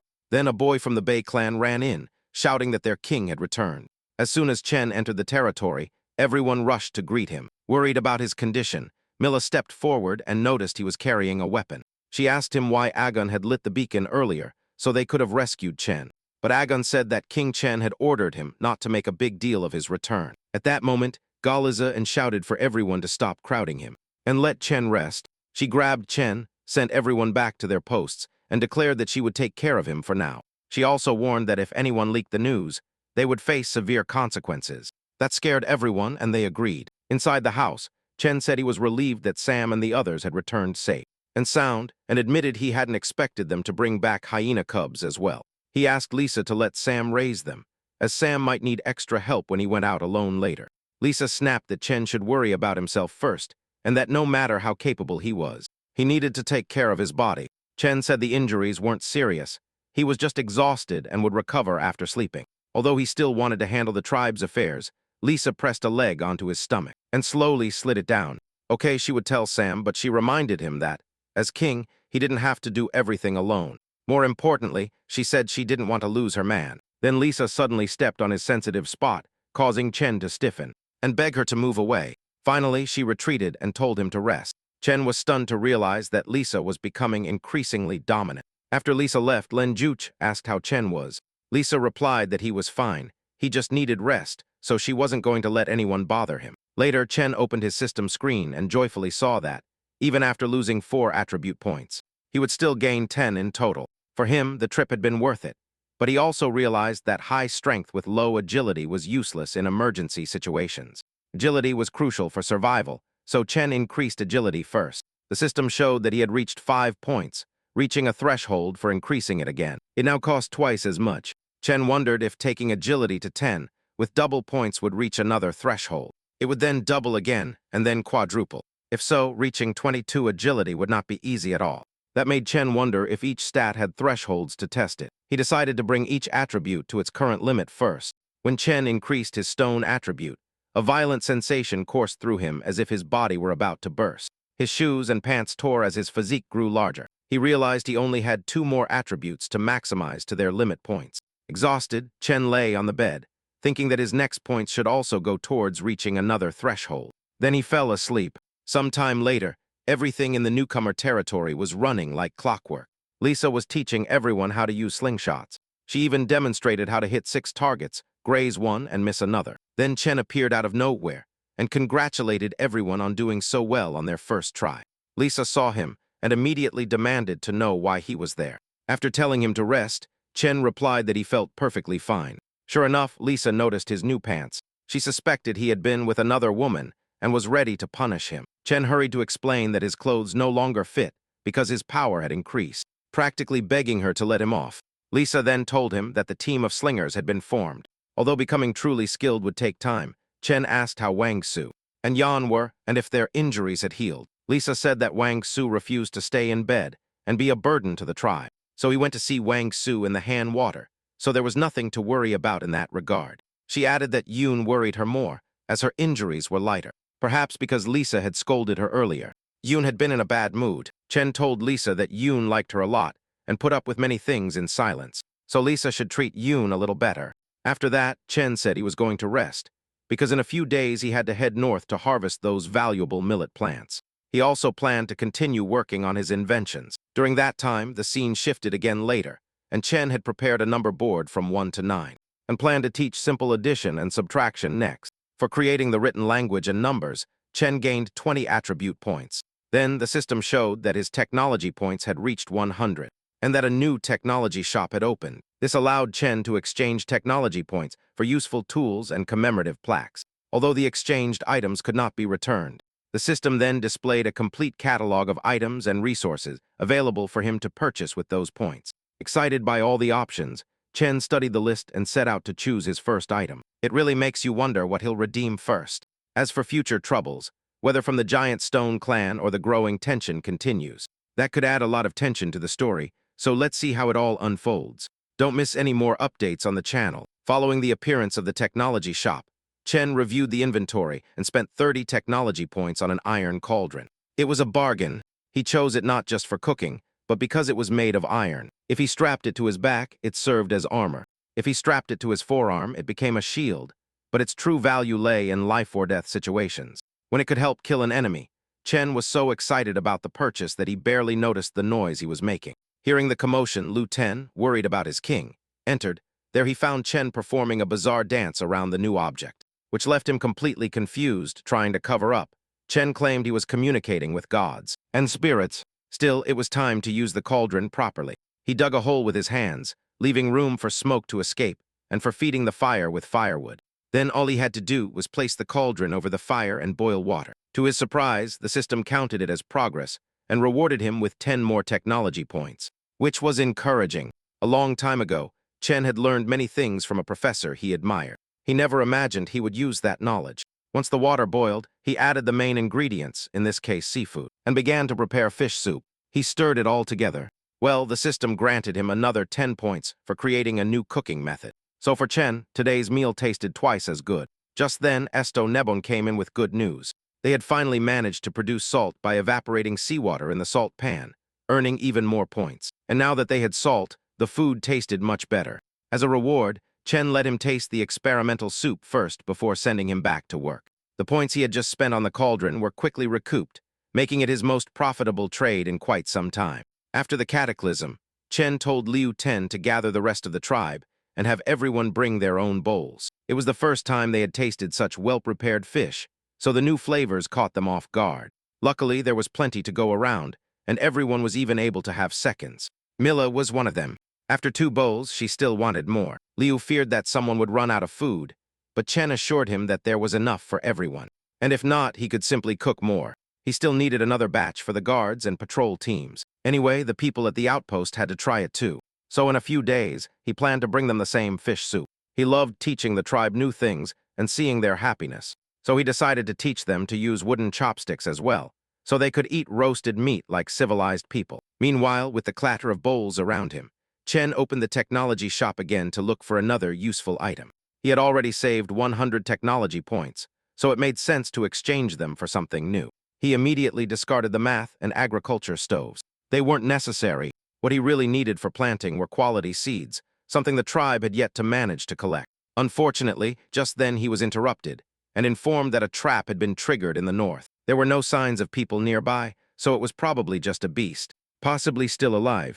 Lisa's sudden arrival surprised him, but her usual toughness resolved the matter quickly. She told the guards not to bother the king over something so trivial and to simply kill the beast. She was annoyed that Chen had been too busy to think of her, so she had come herself. Only now did she have to calm things down at home.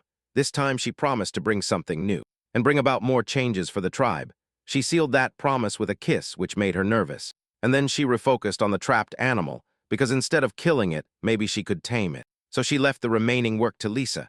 The nettles Huan Su had brought earlier had already run out, so they had to collect more, and more importantly, they had to find the precious millet whose grains could be planted in the fields. As they headed towards the traps, Chen kept looking for seeds but found nothing. They finally arrived, but the area around the trapped beast was strangely silent. When they looked inside, they were stunned. Not long ago, the animal had been desperately fleeing and crying for help, but now it was only groaning in pain. Its leg was pierced and throbbing. It was another hyena that had made its way there for food. A single glance made it clear. It resembled a sow Sam, especially sensitive to the smell of milk. Instantly recognized that it was nursing. Most likely it was the mother of the hyena cubs. Feeling responsible for those cubs, Chen went down to it despite the danger of its claws. After wrapping it in a rope, they hoisted the animal up with ease, weakened by the wound. The hyena had become almost as docile as a house dog. Now its care fell to Sam. Chen told him to save the animal and feed it. It didn't seem like an easy task. The hyena cubs they had captured earlier rejected every piece of meat offered to them, so he had no idea what their mother would eat. Sam kept trying to find the right food, but the cubs only grew thinner and weaker. Just as Chen suspected, raising hyena cubs was much harder than it first appeared. Still, the fact that the mother was trapped might end up saving them. As soon as they returned, Chen ordered the adult hyena to be tied up, fed meat, and taken to the cubs. That should help them, so Sam hurried back to the tribe. Immediately, Chen could only hope that the wild beasts would get used to home and let themselves be tamed. After that, Chen sent the warrior to inspect the remaining traps while he and the others continued north. The further they ventured, the more wild animals they saw. Luckily, their plan worked. They found wild millet that had just ripened. If he had waited just a few more days, they might have missed the harvest. So this luck seemed like a gift from the gods, and since there was still time before heading back, Chen decided to start collecting medicinal herbs as well. It was perhaps his most productive day in a long time, with resources piling up before nightfall. But at nightfall, the larger beasts woke up. The bear's loud roar was familiar to Chen, so he ordered everyone to get into the bushes.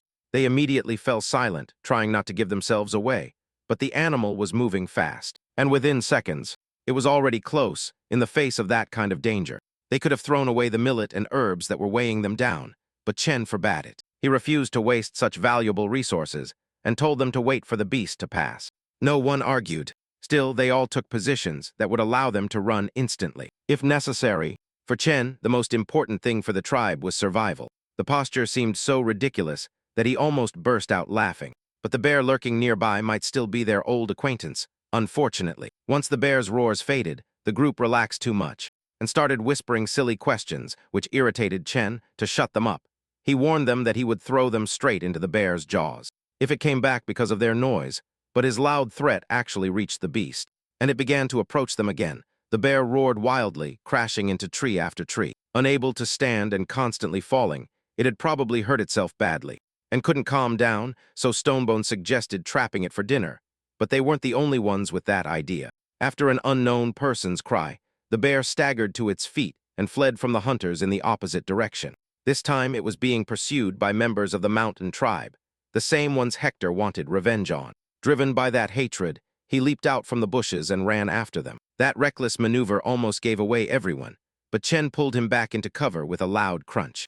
They hit again, although the noise attracted the attention of a man from the mountain tribe. Fortunately, they ignored the distraction and stayed focused on the prey. Hector, however, couldn't understand Chen's decision. He thought they had the perfect opportunity for revenge, but Chen stopped him. But he couldn't let hatred cloud his judgment. The enemy greatly outnumbered him, and attacking now would have been reckless. Chen's only advantage was that the enemy was in the open, while his group remained hidden in the shadows. If Hector wanted to fight, he had to wait for the right moment, so for now, he had to obey. Meanwhile, the bear was completely exhausted and collapsed in the middle of the clearing. One of the men pursuing it openly mocked the animal and kept forcing the poor beast to get up again and again. But the leader of the mountain tribe disapproved of such cruelty. The bear had eaten deer meat seasoned with poisonous white flowers, and then it had been injured in the stomach. After all that, the fact that it had run there was amazing. So it deserved a dignified death, humiliating, that was unworthy of a man, so, as punishment, the offender was thrown against a tree. The chief then ordered everyone to step away from the clearing, as he prepared to give the bear a quick end. Although painful, to do so, he intended to use an obsidian blade made of natural volcanic glass. That detail about the bait also caught Chen's attention. Very few primitive peoples would think of poisoning the bait that way, so their intelligence surprised him. But the system opposed killing the bear and ordered Chen to save it. That meant risking a confrontation with the mountain tribe to rescue the same beast that had just tried to kill him. Completely ridiculous. Still, the system had already anticipated Chen's indignation. If he refused this unusual mission, it would never present itself again. The system didn't give him time to think, and Chen accepted despite the danger. Recalling all the insults he could think of, Chen cursed the system as he headed towards the objective. That fury gave him the push he needed to stop the obsidian blade. The moment Chen appeared, he ruined the entire show the chief had planned for his warriors. By daring to seize the tribe's prey, Chen's group put themselves in danger and angered their enemies. For now, Chen decided to trust the system, hoping that the bear's gratitude would justify the risk. The instant he accepted, the system assigned him a side quest. The bear had been poisoned with a common drug and stabbed in the stomach. Chen had 10 minutes to stop the bleeding and counteract the toxin, or he would die. When he accepted, Chen had completely forgotten about the poison.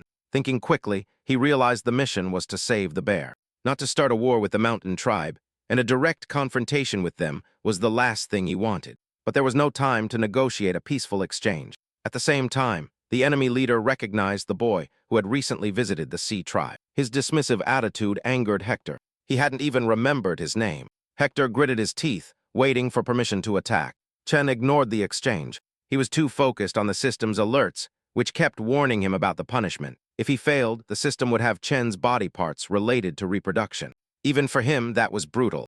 Chen immediately imagined Lisa leaving him with nothing but harvested millet. He refused to let his reign end like that, so rage consumed him, and he showed the enemy his strength. Chen was willing to die saving the beast, but he wasn't going to drag the others down with him. So he told them to protect themselves. With that, the fight finally broke out.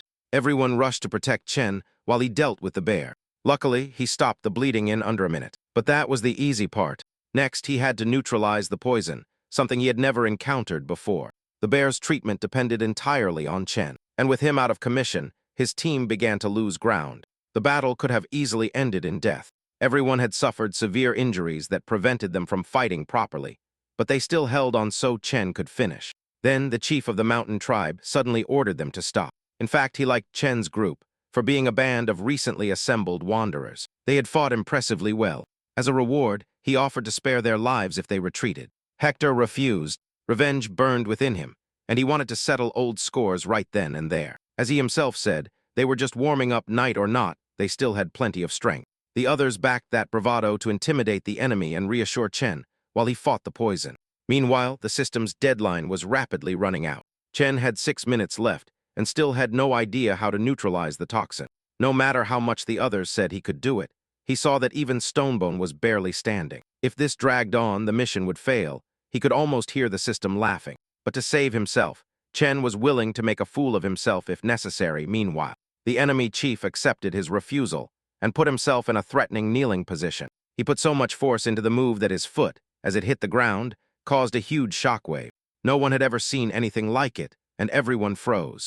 Fortunately, Chen saved him, sacrificing his own weapon. He broke through the wave and kicked up a cloud of dust. He had wanted to avoid confronting the tribe, but now it was clear he had to intervene. That only aroused the chief's curiosity even further. Now he wanted to know what tribe could oppose them so boldly. He had dismissed them as vagabonds, but he had clearly been wrong. It was not his style to crush a small group with an army, so once he heard what he wanted, he let them go. Instead, he promised to face Chen another day, with an equal number of men on both sides. The mountain tribe chief was glad to have met him that day, so he retreated with a show of nobility, taking the injured with him, including the man he had thrown against a tree for mocking the bear. He was now in such bad shape that the others had to carry him, so Chen's newly formed tribe managed to avoid disaster. Now only one problem remained, purging the poison that tormented the bear. As Chen treated him, the mountain tribe couldn't understand why their chief had willingly given up the prey. It made no sense, but Jinsen's absence explained everything. They relied on that plant to strengthen themselves. Moreover, the supernatural power bestowed upon them by their sorcerer was about to run out. Chen was no ordinary adversary. He had blocked a blow with 70% of the chief's strength. Seeing that Chen remained so calm, the chief became convinced that he was hiding something. His weapon also looked strange and too sharp for such a weak tribe. Examining his obsidian blade, the chief swore to give his all in their next encounter. Meanwhile, Chen asked the rest of the team for ideas. Unfortunately, none of them knew how to counteract the dope poison, so they could only watch. Some still wondered why he was saving the bear.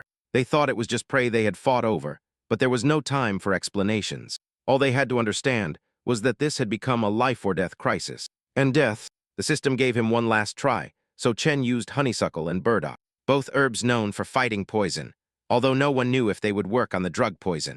They forcibly pried open the beast's jaws and stuffed everything they had prepared into it. Chen spent the remaining time holding his breath, praying for a miracle as every second felt like an eternity. Only in the final moments did the system finally send a notice that the bear's condition had stabilized. And with the bear out of danger, they could finally breathe again.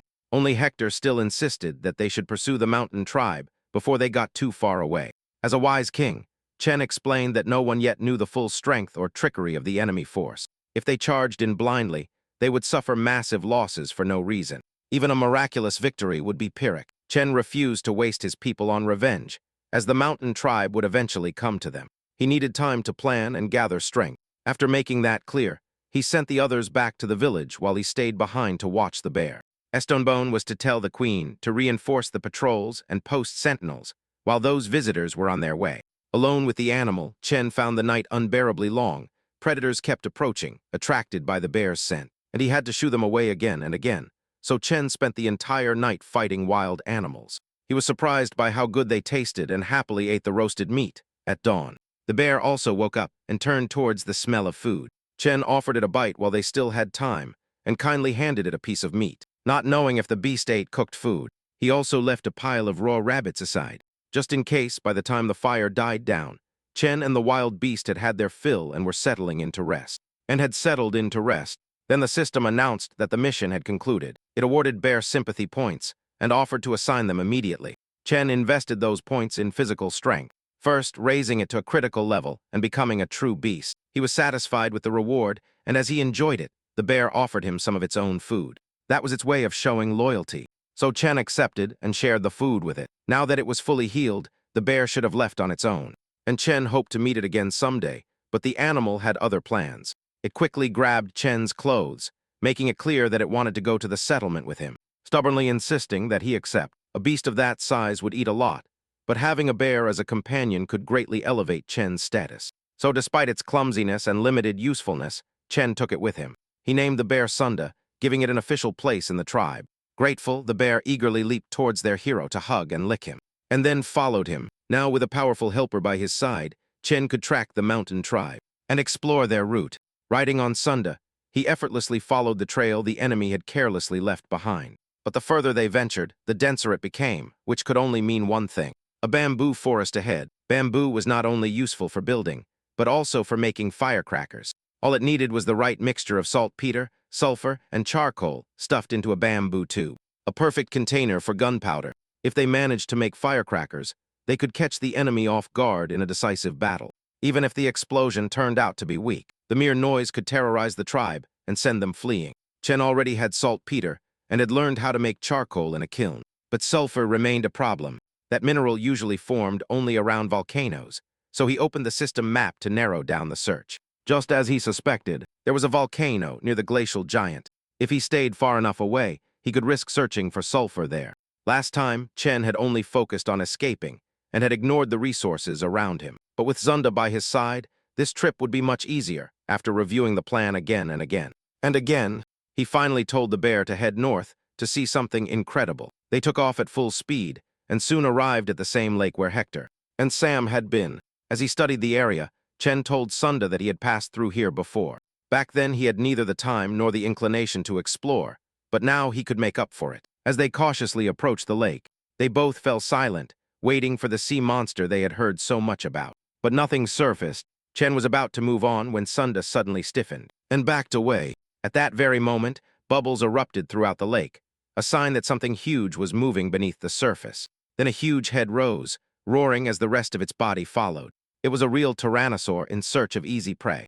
Only a broken rope hanging from it suggested that the beast had belonged to someone. This tyrannosaur was the last thing Chen expected to find. He and the bear crouched in the grass, tense as they assessed the monster's size. The collar around its neck hinted that this might be the giant's pet, escaped while its master slept. If so, then the creature that had scared away the saber-toothed tiger and left huge footprints in the forest was likely another T-Rex like this one. And if that were true, the mountain giant had been sleeping for at least 15 days. In any case, wasting their best chance to escape would be foolish. So as soon as the beast turned its back, Chen told Sunda to run towards the mountain. The bear obeyed, carrying him deeper into the snowy biome. But the snow grew thicker with each step until they had to stop. If anything triggered an avalanche, there would be no escape. For safety, Chen got off Hunda, which clearly worried the bear. It was actually planning to walk behind him and cover him if any danger arose. To reassure the bear, Chen told it to stay alert and watch the surroundings. Bringing Songda had been a wise decision, because each stride of its powerful legs pushed away the snow and revealed the ground beneath. Then Chen sensed a pungent smell that he instantly recognized. He began to search for the source. The deeper they dug into the snow, the stronger the smell of burnt match became. It took a lot of effort, but he finally uncovered a sulfur deposit, something that could decide the upcoming battle with the mountain tribe. Chen was excited about the discovery, because with so much sulfur, they could start making firecrackers the next day. After collecting all he could, Chen loaded it onto Hunda and headed home. As he passed the first houses in the settlement, Sam ran towards him, genuinely happy to see him. What no one expected, however, was the bear by his side. To prevent panic, Chen introduced Sunda and told everyone not to harm it. At first, the tribe had trouble accepting a wild beast among them. But before long, everyone wanted to ride it in turns. Chen could have allowed it if the bear had agreed, but it refused to let them mess with Sunda, and promised to find another beast instead. Once the supplies were unloaded, Chen asked Ayu to dry the bamboo without explaining why. He then turned to Lisa, who was bravely examining the bear up close, impressed by such a powerful animal, and proud of Chen. But that moment of happiness ended quickly, just after returning. Chen received bad news. A giant sea monster had appeared near the coast, thrashing violently, and preventing the fishermen from working. Its body caused such huge waves that they destroyed all the salt being dried on the beach, leaving the fishermen helpless. After hearing the urgent report, Chen reassured the messenger and headed to the beach himself to inspect the situation. Riding on Hunda, he reached the sea in minutes, where broken boxes floated among the waves. The creature was an ichthyosaur, a large, fish-shaped predatory marine reptile, aggressive in nature and egg-laying. It was still in its development stage.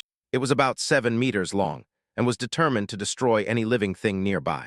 Its behavior alarmed even Chen, but no one was willing to let it wreak havoc freely.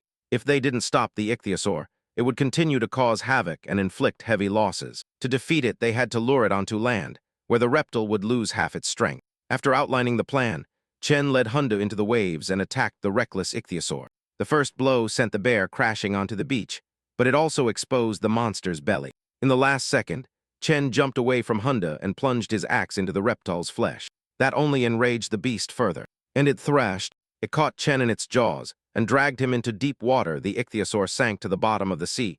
To prevent Chen from breathing, Chen realized that he would drown long before the monster ate him, so he used all his strength to pry its jaws apart meanwhile. Shanda continued to pursue them, and before the reptile got too far, grabbed it by the tail and dragged it back towards the shore. The bear had understood Chen's plan and followed him, but the fight remained brutal. Between the crushing jaws of the ichthyosaur and the lack of air, no normal person could have endured it. So it was no surprise. Chen began to lose hope. Then from the dark waters, a woman appeared and saved him. With 2 daggers in hand, she cut through the ichthyosaur's body and forced it to let go. Chen's blood spread through the clear water, turning it a murky red, and hiding the girl from sight. Deprived of oxygen, Chen's limbs gradually went numb, which prevented him from swimming back. In his last moments of lucidity, he could only think of the girl who moved so skillfully through the sea. When Chen opened his eyes again, he saw Jun De on the yellow sand, watching him anxiously with the rest of the tribe. After coughing seawater from his lungs, Chen saw his rescuer sitting on a rock and asked Alana to approach. She was the best swimmer in the sea tribe. She often hunted in the ocean and knew exactly where to strike the reptile to kill it quickly. Everyone knew that the sea tribe was not exactly known for its intelligence, but compared to the others, Alana seemed particularly clumsy. Still, since she had saved his life, Chen overlooked it and sincerely thanked her. What interested him now was where she had gotten those obsidian daggers. She explained that she had taken them from a bad man who had entered her tribe's territory. Alana answered quickly, but then suspected they wanted to take her daggers, and a fight almost broke out. That was avoided once they explained Chen's role in the settlement, and she finally calmed down. She couldn't remember everything about him, but she did understand that he wanted to help the sea tribe. Once convinced that he could be trusted, Alana described the day the mountain tribes suddenly invaded their lands. She had lost consciousness during the fight, and when she woke up, her brother, Fang, and the others were trapped in a cave.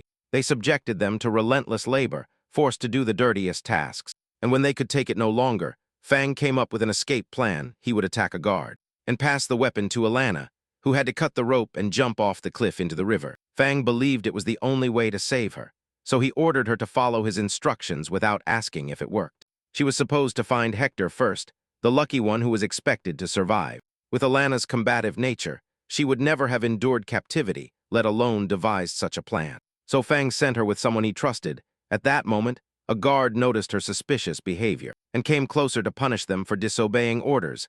That oversight cost him dearly, because Fang attacked at that precise moment, using the corpse they were forced to drag to the warehouse. Once the guard was immobilized, Alana snatched his weapon, jumped into the water, and swam downstream. That's how she encountered the giant monster attacking Chen, and then reunited with her sea tribe companions. After listening to her, Chen suggested she go to the camp where Fang had planned for her to meet Hector. Alana refused to return empty-handed. Since the ichthyosaur lay dead in the water, they would take it with them. They loaded the reptile onto Zunda and dragged it across the sand, leaving a long trail behind them. Halfway there, they unexpectedly encountered Hector and Stonebone, who had come to meet their king. Certainly, they didn't expect Alan to be with him. It took him time to tell his story, but Hector now knew that there were about 10 more members of the sea tribe still held captive. They had to be rescued before the mountain tribe started torturing them. But charging in without a plan would be too dangerous. Chen spent a lot of time trying to calm Hector down, but then the smoke on the mountain caught his attention. It was a signal bonfire warning of danger on the western mountain. No animal, no matter how intelligent, could light a distress signal on a mountaintop. So Chen immediately became wary, and with good reason. The leader of the mountain tribe had promised revenge when he left with his prey, and he was unlikely to forget it. It seemed the mountain tribe had arrived, but to be sure, Chen needed to check the border himself. He immediately ordered Stonebone to escort everyone else to the fortress, while the warriors gathered and reinforced the defenses against any attack. Hector and Alana were sent to the western mountain to meet the patrol and hide in an ambush near the traps until Chen arrived with reinforcements. As he ran back to the camp, he prayed that the gods had taken pity and the signal fire had been lit by mistake. Fortunately, Lisa was already outside waiting for him. She was restless about the fight with the monster on the shore, unable to stand still as she imagined one disaster after another. As soon as she saw he wasn't injured, Lisa finally relaxed and offered to scout the terrain while he rested. Chen refused. He appreciated her concern, but the signal bonfire still gnawed at him. And even if he had the warriors by his side, she wouldn't be able to hold back Hector if he lost his temper, and charged at the mountain tribe leader. So he decided to handle it himself, taking Wangsu, Lan Jikai, Sam, and Ayu's fighters who had already proven their worth on numerous occasions. Lisa stayed behind to oversee the settlement's defense and the injured. Sam had recently found a hill with good visibility, so if danger arose, he could move in with reinforcements. Chen didn't want more people, but Mia insisted. She had never been allowed to come before, and if he refused her, she swore she would follow him anyway. Once the orders were given, Chen put Liu Tang in charge of protecting the queen, and headed west immediately by the time they reached the others. Evening was falling, something that could play to Chen's advantage. In that dim light, traps were much harder to spot, as were the hidden positions of each warrior, but the mountain tribe had anticipated this. They advanced slowly with torches, making no effort to hide, as if sensing the danger. Their leader stopped the tribe just before the kill zone. He seemed to know that Chen was already there, at the border, waiting for them, so he asked him to come out and fight fairly. No one understood how he was so sure Chen was present, but no one came out of hiding. Then the leader calmly revealed how he tracked people. The area was unusually quiet. No birds, no beetles, no frogs, only a large group lurking nearby. Could scare animals out of their hiding places and betray an ambush. Yet Chen's side remained hidden, forcing the leader to move from taunts to threats. The chief didn't like using Li Zhenjiao's power, but he hated this game of hide-and-seek even more. Enough was enough. Chen finally emerged from hiding, ready to face the enemy head-on. It turned out the mountain tribe was surrounded on all sides, putting them at a clear disadvantage. Still, the chief seemed pleased that the numbers were equal on both sides. Raising his obsidian sword, he enthusiastically challenged Chen to a duel, glad that this time he could fight without worrying about appearances or dignity. But just as Chen had expected, Hector didn't miss the opportunity to avenge the Sea tribe, and lunged as soon as he could. He didn't care about honor or rules at all. He brazenly attacked from behind. They were only a few steps away from a brutal confrontation, but a warrior from the mountain tribe stopped him dead in his tracks. Musi threw himself in Hector's path, charging him with all his might like two stubborn rams. Neither gave an inch in brute strength, and both left a furrow in the ground behind them. At first, Musi seemed to be at a disadvantage. He was slightly smaller, but he made up for it with much greater agility. The chief was delighted. He praised him for the stop and told him to have fun with Hector. In the end, Musi regained his composure and threw Hector against a rock, causing a tremor that spread across the ground. The force of the blow surprised even Chen. Until then, Hector had never lost to anyone, so Chen was deeply alarmed by what he was seeing. At that very moment, another enemy warrior passed under one of the traps, and Ayu released a huge log hanging from a tree tied with a rope. The blow was powerful enough to crush an ordinary man, but he pushed the log aside as if it were nothing. That second warrior from the mountain tribe displayed such absurd strength that Chen momentarily forgot the entire trap plan. After being slammed against the rock several times, Hector began to cough up thick blood. Musi intended to finish him off quickly. He had no intention of losing to a newcomer, but Hector dodged the next blow. He was just as stubborn, clinging to life until the end. This time, Hector grabbed him in a death grip and dragged him towards the water. There, Hector had a distinct advantage, and Musi knew it. He forcefully planted his feet on the ground, desperate to break free, but only succeeded in getting stuck. At that moment, Alana shot out of the river and attacked from behind, with Musi immobilized. It should have been easy to stab him from behind, but the mountain tribe refused to allow it. They grabbed their comrade and threw him at Alana like a projectile, sending her back into the water. The mountain tribe was so savage that they would even charge into terrain that put them at a disadvantage. So Alana had no choice but to defend herself against the unknown in the river. And while all that chaos unfolded, the twin brothers complained to their leader. He had promised them fun, but Musi and Su had started without them. They didn't care who they fought. And the first target they saw was Chen, standing there watching his warriors fight. The twins instantly lunged towards him, eager to finish him off as soon as possible. But Wang Su and Lan Gu Su intercepted them. If they wanted the king, they would have to get past the other warriors first, which delayed their fun a bit. The twins divided the opponents among themselves and swore that whoever lost would bear the shame forever. Smiling like madmen, they threw themselves into battle, willing to risk their lives just to bathe in enemy blood. Meanwhile, Shuahao watched the battles around him and couldn't decide who to help. Fighting was the only thing he knew how to do. So to help the newcomer win, he simply went to find a weapon. He didn't have to look far. There was a log right in front of him, and he naturally pulled it off the rope before hanging it over his shoulder, ruining the trap in the process. Armed with that huge log, he charged. Against the leader who was facing Chen, the chief clearly didn't like Sua. Interfering, so he brusquely ordered him to find someone else. Somewhat disappointed, he obeyed the order, and went to find Musi. But Musi was already busy with Hector. Chen immediately understood that Hector in that state could not survive two opponents, so he rushed to help him, but the mountain tribe leader intervened. He brandished his sword with all his might in Chen's path, forcing him to retreat, and making it clear to him that he had to focus on him. The chief was furious that Chen kept ignoring him and acted as if he wasn't there, so he attacked again and again. Every blow from the obsidian sword was aimed at Chen's throat, intending to decapitate him. But Chen's axe kept deflecting the wild blows. Growling, the chief attacked wildly and warned Chen not to lose concentration. He wanted to see his true strength and start a real war between kings. Chen realized he wouldn't get rid of this duel easily, and that there was nothing he could do for Hector for the moment. So he resorted to more drastic measures and shouted for someone. "Anyone stop Shuao." At that moment, Shuao dragged the log across the ground, digging a shallow trench as he moved towards Hector. Second by second, but he still hadn't reached him. Then suddenly, the log became too heavy to lift, forcing him to look back. Just as she had promised, Nia had only joined after Chen gave the order. Now she was clinging to Zueao's weapon. In terms of brute force, she couldn't match the others, and Zueao quickly looked her up and down, then lunged with those thick arms. His intention was to grab her by the neck and pull her closer, but suddenly an arrow pierced his arm, which only pierced the outer layer of his skin. A second arrow immediately followed, aimed directly at his face to protect his eyes. He raised the same arm that was already serving as a living shield against blows. He seemed delighted by this turn of events. Now he had two playmates at once. Seeing that look of delight, the chief allowed the unequal fight to continue. If Shua still didn't care, then he could have fun, however. He comforted himself by thinking that, once they returned to the mountain, he would be alone again anyway. Meanwhile, San and Io tried to protect their allies' backs, shooting at any weak points they could find. While Chen and the others fought a bloody close-quarters battle, they had to do their best from a distance. But the bear trap Io had used before failed against Shua. Not only did he stand his ground, but he even pulled it down by the rope. An enemy like that could only be dealt with by brute force, but they couldn't abandon the ambush. All they could do was entertain him, while Sam ran back to camp for reinforcements, and while Io tried to turn the tide with whatever he had on hand. Hector continued to pressure Musi. Musi struggled to break free, hitting Hector's back with his fists. But it was no use. Each blow ripped a deep sound from Hector's lungs, like a gust of air. Unfortunately, the blows were so strong that blood began to spurt from Hector's mouth. But he still refused to stop and kept pushing Musi towards the water, trying to finish it quickly. Hector gathered all his strength and lifted Musi off the ground. He ran towards the river, eager to see how well the mountain tribe swam.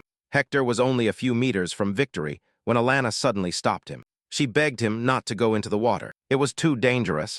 The man they had thrown earlier was still there, attacking anything that came near him to prove it. Hands suddenly grabbed her by the head and dragged her underwater. That sent Hector over the edge instantly, but that brief moment of panic cost him a few more bruises. Mousy kept hitting every exposed spot, leaving red marks on Hector's gray skin. The repeated blows to the same spots caused internal bleeding.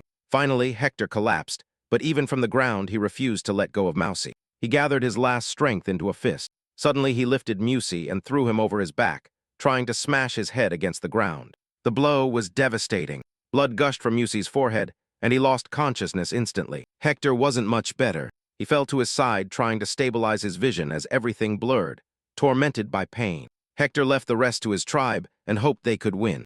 At the same time, Lan Jucho and Wang Sur faced the twins. They had prepared a new trick and were eager to try it on the mountain tribe. To carry it out, they separated to both sides and charged in unison. Zio just laughed heartily, amused that the novice tribe thought it could attack them. Seeing Lan Jichin lagging behind Huangzai, the twins hit him at once. Trying to break his formation, they held nothing back and used the dirtiest attacks they could. So within seconds, Lan Juchoi clutched his eyes. Huangzai was not going to stand idly by. He rushed to his aid. Instead of continuing to hit a blind man, he told them to find someone who could truly take them on. Then, without hesitation, he threw his hunting axe forward and embedded it in one of the enemy's shoulders. Now the fight was even. Both sides had an injured, disarmed fighter. He knew he couldn't face someone with an obsidian blade, so he raised a small shield that drew all attention to him. But it was just part of the plan. Even while fighting, he counted the steps to signal Lanji and Huacha to attack, but the shield failed him. The enemy crept up on him and stabbed him in the stomach, leaving only 2 steps before the attack point. The twins had no idea why he was counting, but when only 1 step remained, they finally understood. Huang grabbed the twins by the arms with all his might and immobilized them, while Lan Juchoi launched the second phase. A single clean blow with the axe should have killed the bear, so they were confident they had won. Xiao didn't realize it immediately, but the moment he saw Lan Juchoi above him, terror overcame him and he fought harder to break free. It was then that his brother lunged and pushed him aside, placing himself under the falling axe. The green grass slowly turned red as Zio watched in horror. Meanwhile, Ayu did everything she could to help Milla. Zio was painfully slow, so his arrows hit their mark, but his skin was so thick that he barely noticed them. His arm looked like the back of a porcupine, though the arrows had only sunk a few inches. This couldn't go on. Milla struggled to stay on her feet as the log swung in all directions. So Ayu had to find another way in. Luckily, the same rope they had used earlier to pull the log was nearby. Ayu knew Milla would get the hint, so she started shooting arrows at her. Everyone in the tribe knew she never missed in the middle of battle, so Milla immediately ran towards the rope. At that moment, Shuo became restless as the resistance disappeared and thought they didn't want to play anymore. But that idea didn't last long. Milla played along, as if she were entertaining a giant child, calling him from behind, while tying a tight knot around his legs for a while. He enjoyed watching her circle him, but then his head slammed into the ground, and it brought him back to reality. Milla had given it her all to bring him down in one move, and celebrated the victory. Several fighters had already decided their matches, but not Hector. He had barely had time to rest when Musi got up again, admitting he had underestimated Hector, who had almost killed him. Musi still refused to surrender. Then something happened that no prophet could have foreseen. The giant log that Shuo had been swinging flew straight towards Musi's head, launching him back into the Valley of Dreams. At that moment, Hector was willing to admit that his brother Fang was right about his luck. But the battle wasn't over yet. The leaders continued to fight for their tribes. Again and again, they pushed each other back. The fight dragged on so long that both men's arms began to go numb. Chen knew he couldn't withstand another blow, although his opponent was no better off. Seeing the mountain tribe leader falter, the witch's servant brought him red leaves as ordered. He was supposed to use the herb, although he hated to win that way. If he burned them, the chief could return home safe and sound, while the servant would hide from the smoke in the water and stand guard. The witch had warned him of the consequences, so the servant urged him to choose wisely and avoid defeat. Chen immediately understood that she meant to set aside restraint, strengthen his body with red ginseng, and use the power of the Pangas to face the mountain tribe on equal footing. Red ginseng would have been a great advantage against the newcomers, but the mountain tribe leader still hesitated to use it. The witch had probably read his character well, and that's why she told her servant to bring the herb in case of a crisis. Still, no one rushed to light it. Chen couldn't let that opportunity pass. He swung his axe with all his might, sending a shockwave strong enough to knock down several trees behind the leader. The servant survived only because he noticed the blow in time and jumped to dodge it. As soon as he felt Chen's gaze on him, he knew he could no longer hesitate. If the leader didn't set the jinx on fire himself, then he would, grabbing a torch. He picked up the leaves he had dropped in fear and brought them close to the fire, already imagining how the battle would end. But the leader stopped him with a single stroke. He cut the rod and extinguished the flame, fully aware that this could anger the witch. When the servant demanded an explanation, the chief said he didn't believe him. The witch had probably not given such an order, so he told the servant to return and deliver his own message, clutching the leaves in fury. The servant could hardly believe such an insult. The way back to the witch was not long, he warned, so the chief should expect punishment. Chen watched the entire exchange in silence, even as his destructive power continued to grow despite the prolonged fight. In reality, he could barely stand after fighting the ichthyosaur. He had not had time to recover before rushing to the border, and now even his Pangu power had been depleted. His vision blurred. Chen knew he couldn't hold on much longer. He'd be lucky to land one more blow, and after that he would blindly pass out. The soldiers were no better off either. Their strength had long been depleted, and they could no longer support their king as they should. All Chen could do was rely on his own strength and pray that the next blow would hit the mark. Otherwise, the mountain tribe leader could easily raise the entire settlement. However, that was not Chen's only concern. If the chief had burned the ginseng, victory would have been assured. But instead, he argued with his servant and threw away the leaves. It seemed absurd, almost irrational, and no matter how much Chen turned it over in his head, he found no better answer than to use his fists before wasting energy, thinking that, as long as he had strength left, he had to seize the opportunity and finish the leader quickly. Again and again he attacked, trying to knock the man out, but the chief kept resisting. And matching his pace, the chief seemed delighted to face a warrior as strong as Chen, and urged him to reveal all he had left. Only when both were exhausted did he finally notice Chen's injured arm, sure that he had not caused those wounds. The leader assumed that Chen had performed some sacrificial ritual to gain his strength. That made the duel even more fascinating, but everyone knew it couldn't last much longer. The leader was also on the verge of exhaustion. The divine power bestowed by the witch was rapidly fading, unable to dodge the next blow. He decided to move first and attack. He wanted the outcome to be decided fairly, and he promised that, if Chen lost, he would spare the lives of the small tribe. It was an honest and noble offer, and Chen appreciated it, but he didn't need mercy. With a wild cry, two completely opposing forces clashed through their weapons. causing an explosion so violent that it left a crater where they stood. At that moment, no one could guess how the war would end, so they simply waited for the dust to settle, and for some miracle to occur. Only then did the warriors notice the crater in the rock where the Bleeding Mountain tribe leader had fallen. No one had the strength to speak, but everyone understood the same thing. The newly arrived tribe had reclaimed their land. At that very moment, the bindings around Chen's arm broke, and a wave of unbearable pain coursed through him. If he had hit just a little sooner, he probably wouldn't have beaten his opponent. Pangu's power had helped him greatly in the fight, but using it brought consequences like he had never experienced before. In the end, his legs finally gave out, and he collapsed onto Ayu, who refused to let her king fall after victory. At the same time, they heard the queen cry for help in case the witch's servant returned. Chen's strength was dwindling, and he could no longer lead the army, so he handed over all command to Lisa. Just before passing out, he remembered Alana, who had fainted in the water, and ordered Ayu to save her at all costs. While Chen remained unconscious, the people previously assigned to him took care of him. In his absence, Lisa skillfully led the tribe and only returned to the common house at night to see him. But when Chen woke up today, he found her half undressed, so he pretended to still be asleep. He didn't want to embarrass her by looking, but when she sat on his bed, he almost lost control. She caressed him with her fingers for a good while, studying any reaction. And when she had her fill, she calmly told him that she knew he was awake. Lisa had no intention of fully waking him. She wanted to play with him a little, which only made Chen more nervous. He immediately opened his eyes and tried to change the subject, pretending to be concerned only about the tribe. Unfortunately, not even mentioning Alana managed to stop Lisa, who leaned closer and closer to his face. As she herself said, this was not exactly the time for questions like that. Joking with him, she guessed that he could barely move and threatened to test exactly what he was capable of under these conditions. Honestly, Chen had imagined a moment like this for a long time, but not like this. He had imagined himself giving it his all and proving his resilience in front of everyone. But Lisa's stubbornness completely ruined that fantasy. In the end, he accepted her taking control, shattering his self-image as an intrepid king. Then the system dropped a brutal surprise on him. A mission called 7 times in one night, based on the idea that a leader must be the strongest in every way. Worse still, one of those 7 rounds had to last at least an hour, with 5 nuggets as a reward. The prize sounded tempting, but the punishment killed any enthusiasm. If he failed, the protagonist would be forced to change his orientation.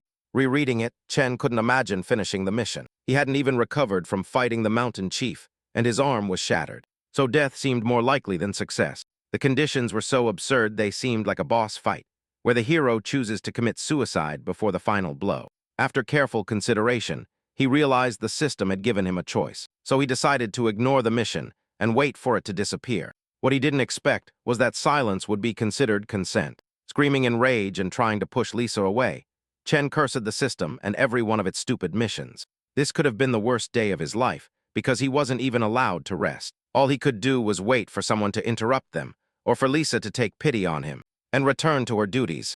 And then, as if fate itself had intervened, Shang Dai burst into the room, destroying half the house and dragging Chen away. He had never been so grateful for a kidnapping, even though the system had not canceled the mission. Still, when the protagonist told the bear to stop, it acted as if it hadn't hurt him at all. Honda took Chen deep into the forest, and he began to think he would soon become dinner. If he had known how it would all end, perhaps he would have stayed with Lisa, accepting his fate. He endured the pain of Honda's teeth until she dropped him in front of a cave. He had no idea why they had taken him to the forest or what they wanted from him, so he looked around carefully. Then, after the she-bear let out a howl, 2 cubs emerged from the cave and happily greeted their mother. Until that moment, Chen had never imagined that Honda was female, so he was surprised to see that she was also raising cubs. At the same time, the system sent him a new mission under his mother's influence. The 2 cubs were ready to join his settlement, and he had to decide whether to accept them. He didn't hesitate for a second and welcomed them, providing reliable future protection for the settlement. Within a few years, the cubs would become full-fledged warriors for the tribe. After confirming the request, he checked the population count. It had increased by 20, and the military strength now stood at 68 out of a total of 98 people, while the remaining 30 belonged to 3 man-eating bears. Once the total exceeded 90, the system issued a new main mission. Chen had to expand his territory to 10 square kilometers and recruit over 300 people within 6 months. It had been so long since the last main mission that he might have forgotten about it without the reminder. The reward made him genuinely happy, but that hardly mattered. When the task itself was so difficult still, there was no turning back. It was time to speed up warrior training and teach the rest of the tribe to farm. With 3 man-eating bears by his side, Chen could worry a little less. The settlement now had solid protection. Riding with Zunda, he watched the cubs for a while and out of boredom. He decided to name them. That pleased the mother bear, who nudged her ears to listen to Chen's ideas. Most of the names he considered didn't fit the future beasts that would one day tear enemies apart. So he settled on the best options he had. He named the brown cub Shan and the red one Shan Shan. They didn't understand the words, of course, but sensing their mother's approval, they snuggled up beside him. In any case, the quiet days were about to end, and he would soon be immersed in work again. As he studied the system map, Chen was pleased to read details about nearby tribes and began to plan an invasion. The map was incredibly useful. He hadn't even approached the western camp yet. He already knew the terrain, the guard posts, and the traps. For the next 2 days, Chen planned to teach some newcomers the basics of farming, and then go on a reconnaissance mission with a clear mind. But for now, he just wanted food. After the battle with the mountain chief, he still hadn't been able to taste ichthyosaur meat, and he hoped they had saved him some. To his surprise, no one had touched the reptile without the chief's permission. The whole village knew Chen was their best cook and had waited for him to recover. 3 days passed like this. His rest time was coming to an end, and the protagonist finally had to pack for a trip to the neighboring tribe. For the journey, he took a bear with him, which he now used more and more as a mount. Finally, Ayu and Lisa came out to see him off and wish him luck on his exploration trip. He left the cubs with Wangxi, who was already caring for the hyena cubs. He also told Lisa to watch the warriors so they wouldn't kill each other with the new catapult, and left Alana in AIU's care. Unfortunately, she still couldn't fully recall recent events and needed close supervision. All that mattered so much to her that Lisa got tired of listening to him and hastily threw him out of the house. Despite that, he was still worried about Ideo. She had planted the millet as instructed, so the fields were fine, but she still looked gloomy. The truth was, she didn't want him to go on the mission at all, and begged him to send her to the stupid mountain tribe. Instead, after listening to her, Lisa reminded her that, no matter which enemy appeared, a bear would be with Chen, so worrying would only make things worse. Thanks to Lisa's firmness, the protagonist managed to leave without further ado, leaving the queen in charge. But from then on, Lisa became much more cautious with Ayu. The girl who paid too much attention to Chen began to observe Ayu's blatant behavior day and night, but Lisa wasn't stupid either. As soon as she finished saying goodbye, she summoned her trusted spies and ordered them to follow Chen. Last time, the bear cub had practically stolen her husband from her, so now she intended to find out the truth and make sure he was really heading out for exploration. In any case, it would be best if she never found out about the secret cabin in the woods. Meanwhile, Chen suddenly started sneezing non-stop, with the cold air hitting his exposed skin. He didn't know where the draft was coming from and attributed it to his wound not being fully healed. He kept moving until he reached a steep mountain. He had to take a detour, losing more time. While the bear looked for a way up, Chen studied the terrain. If he had had the opportunity to settle in a mountain, he would have done exactly what the mountain tribe did, using the height as a perfect defense. There were several routes to the summit, enough to send the main force head-on, while another group attacked from the rear. But while he was still planning the assault, the border guards spotted the huge bear and came out to confront it, trying to calm them. Chen introduced himself and ordered them to bring him to their leader. Last time it had been them who had arrived with war. Now it was the hero's turn, but they refused.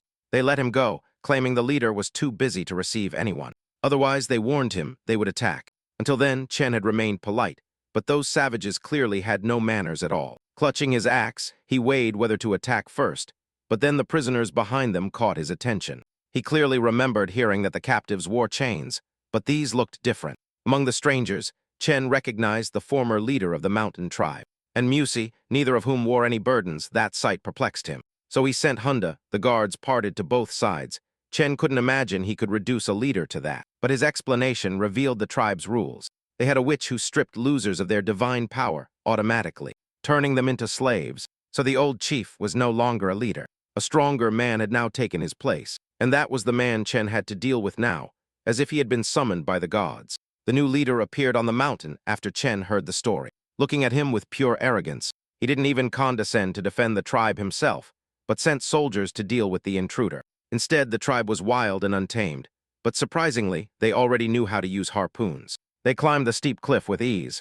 Their feet were accustomed to the rugged terrain, giving them a clear advantage in battle. In the end, Chen Li's story proves something very interesting. No matter what world you end up in, the most important thing is the ability to adapt. Going from a normal city life to leading a tribe in the Stone Age is not something anyone could do. But Chen not only survives, he starts to change everything around him. And what makes this story so interesting is precisely that mix of survival, strategy, and evolution, seeing how one man uses his intelligence and the system's power to transform a group of primitive humans into a true civilization is what keeps the tension in. Every chapter, every decision can mean progress or destruction. Now the big question is, how far can Chen Li go? Will he manage to build a true empire in this wild world? Or will the beasts and enemy tribes eventually stop him? Write in the comments what you thought of this story. If you liked the video, don't forget to leave your like and subscribe to the channel so you don't miss future stories.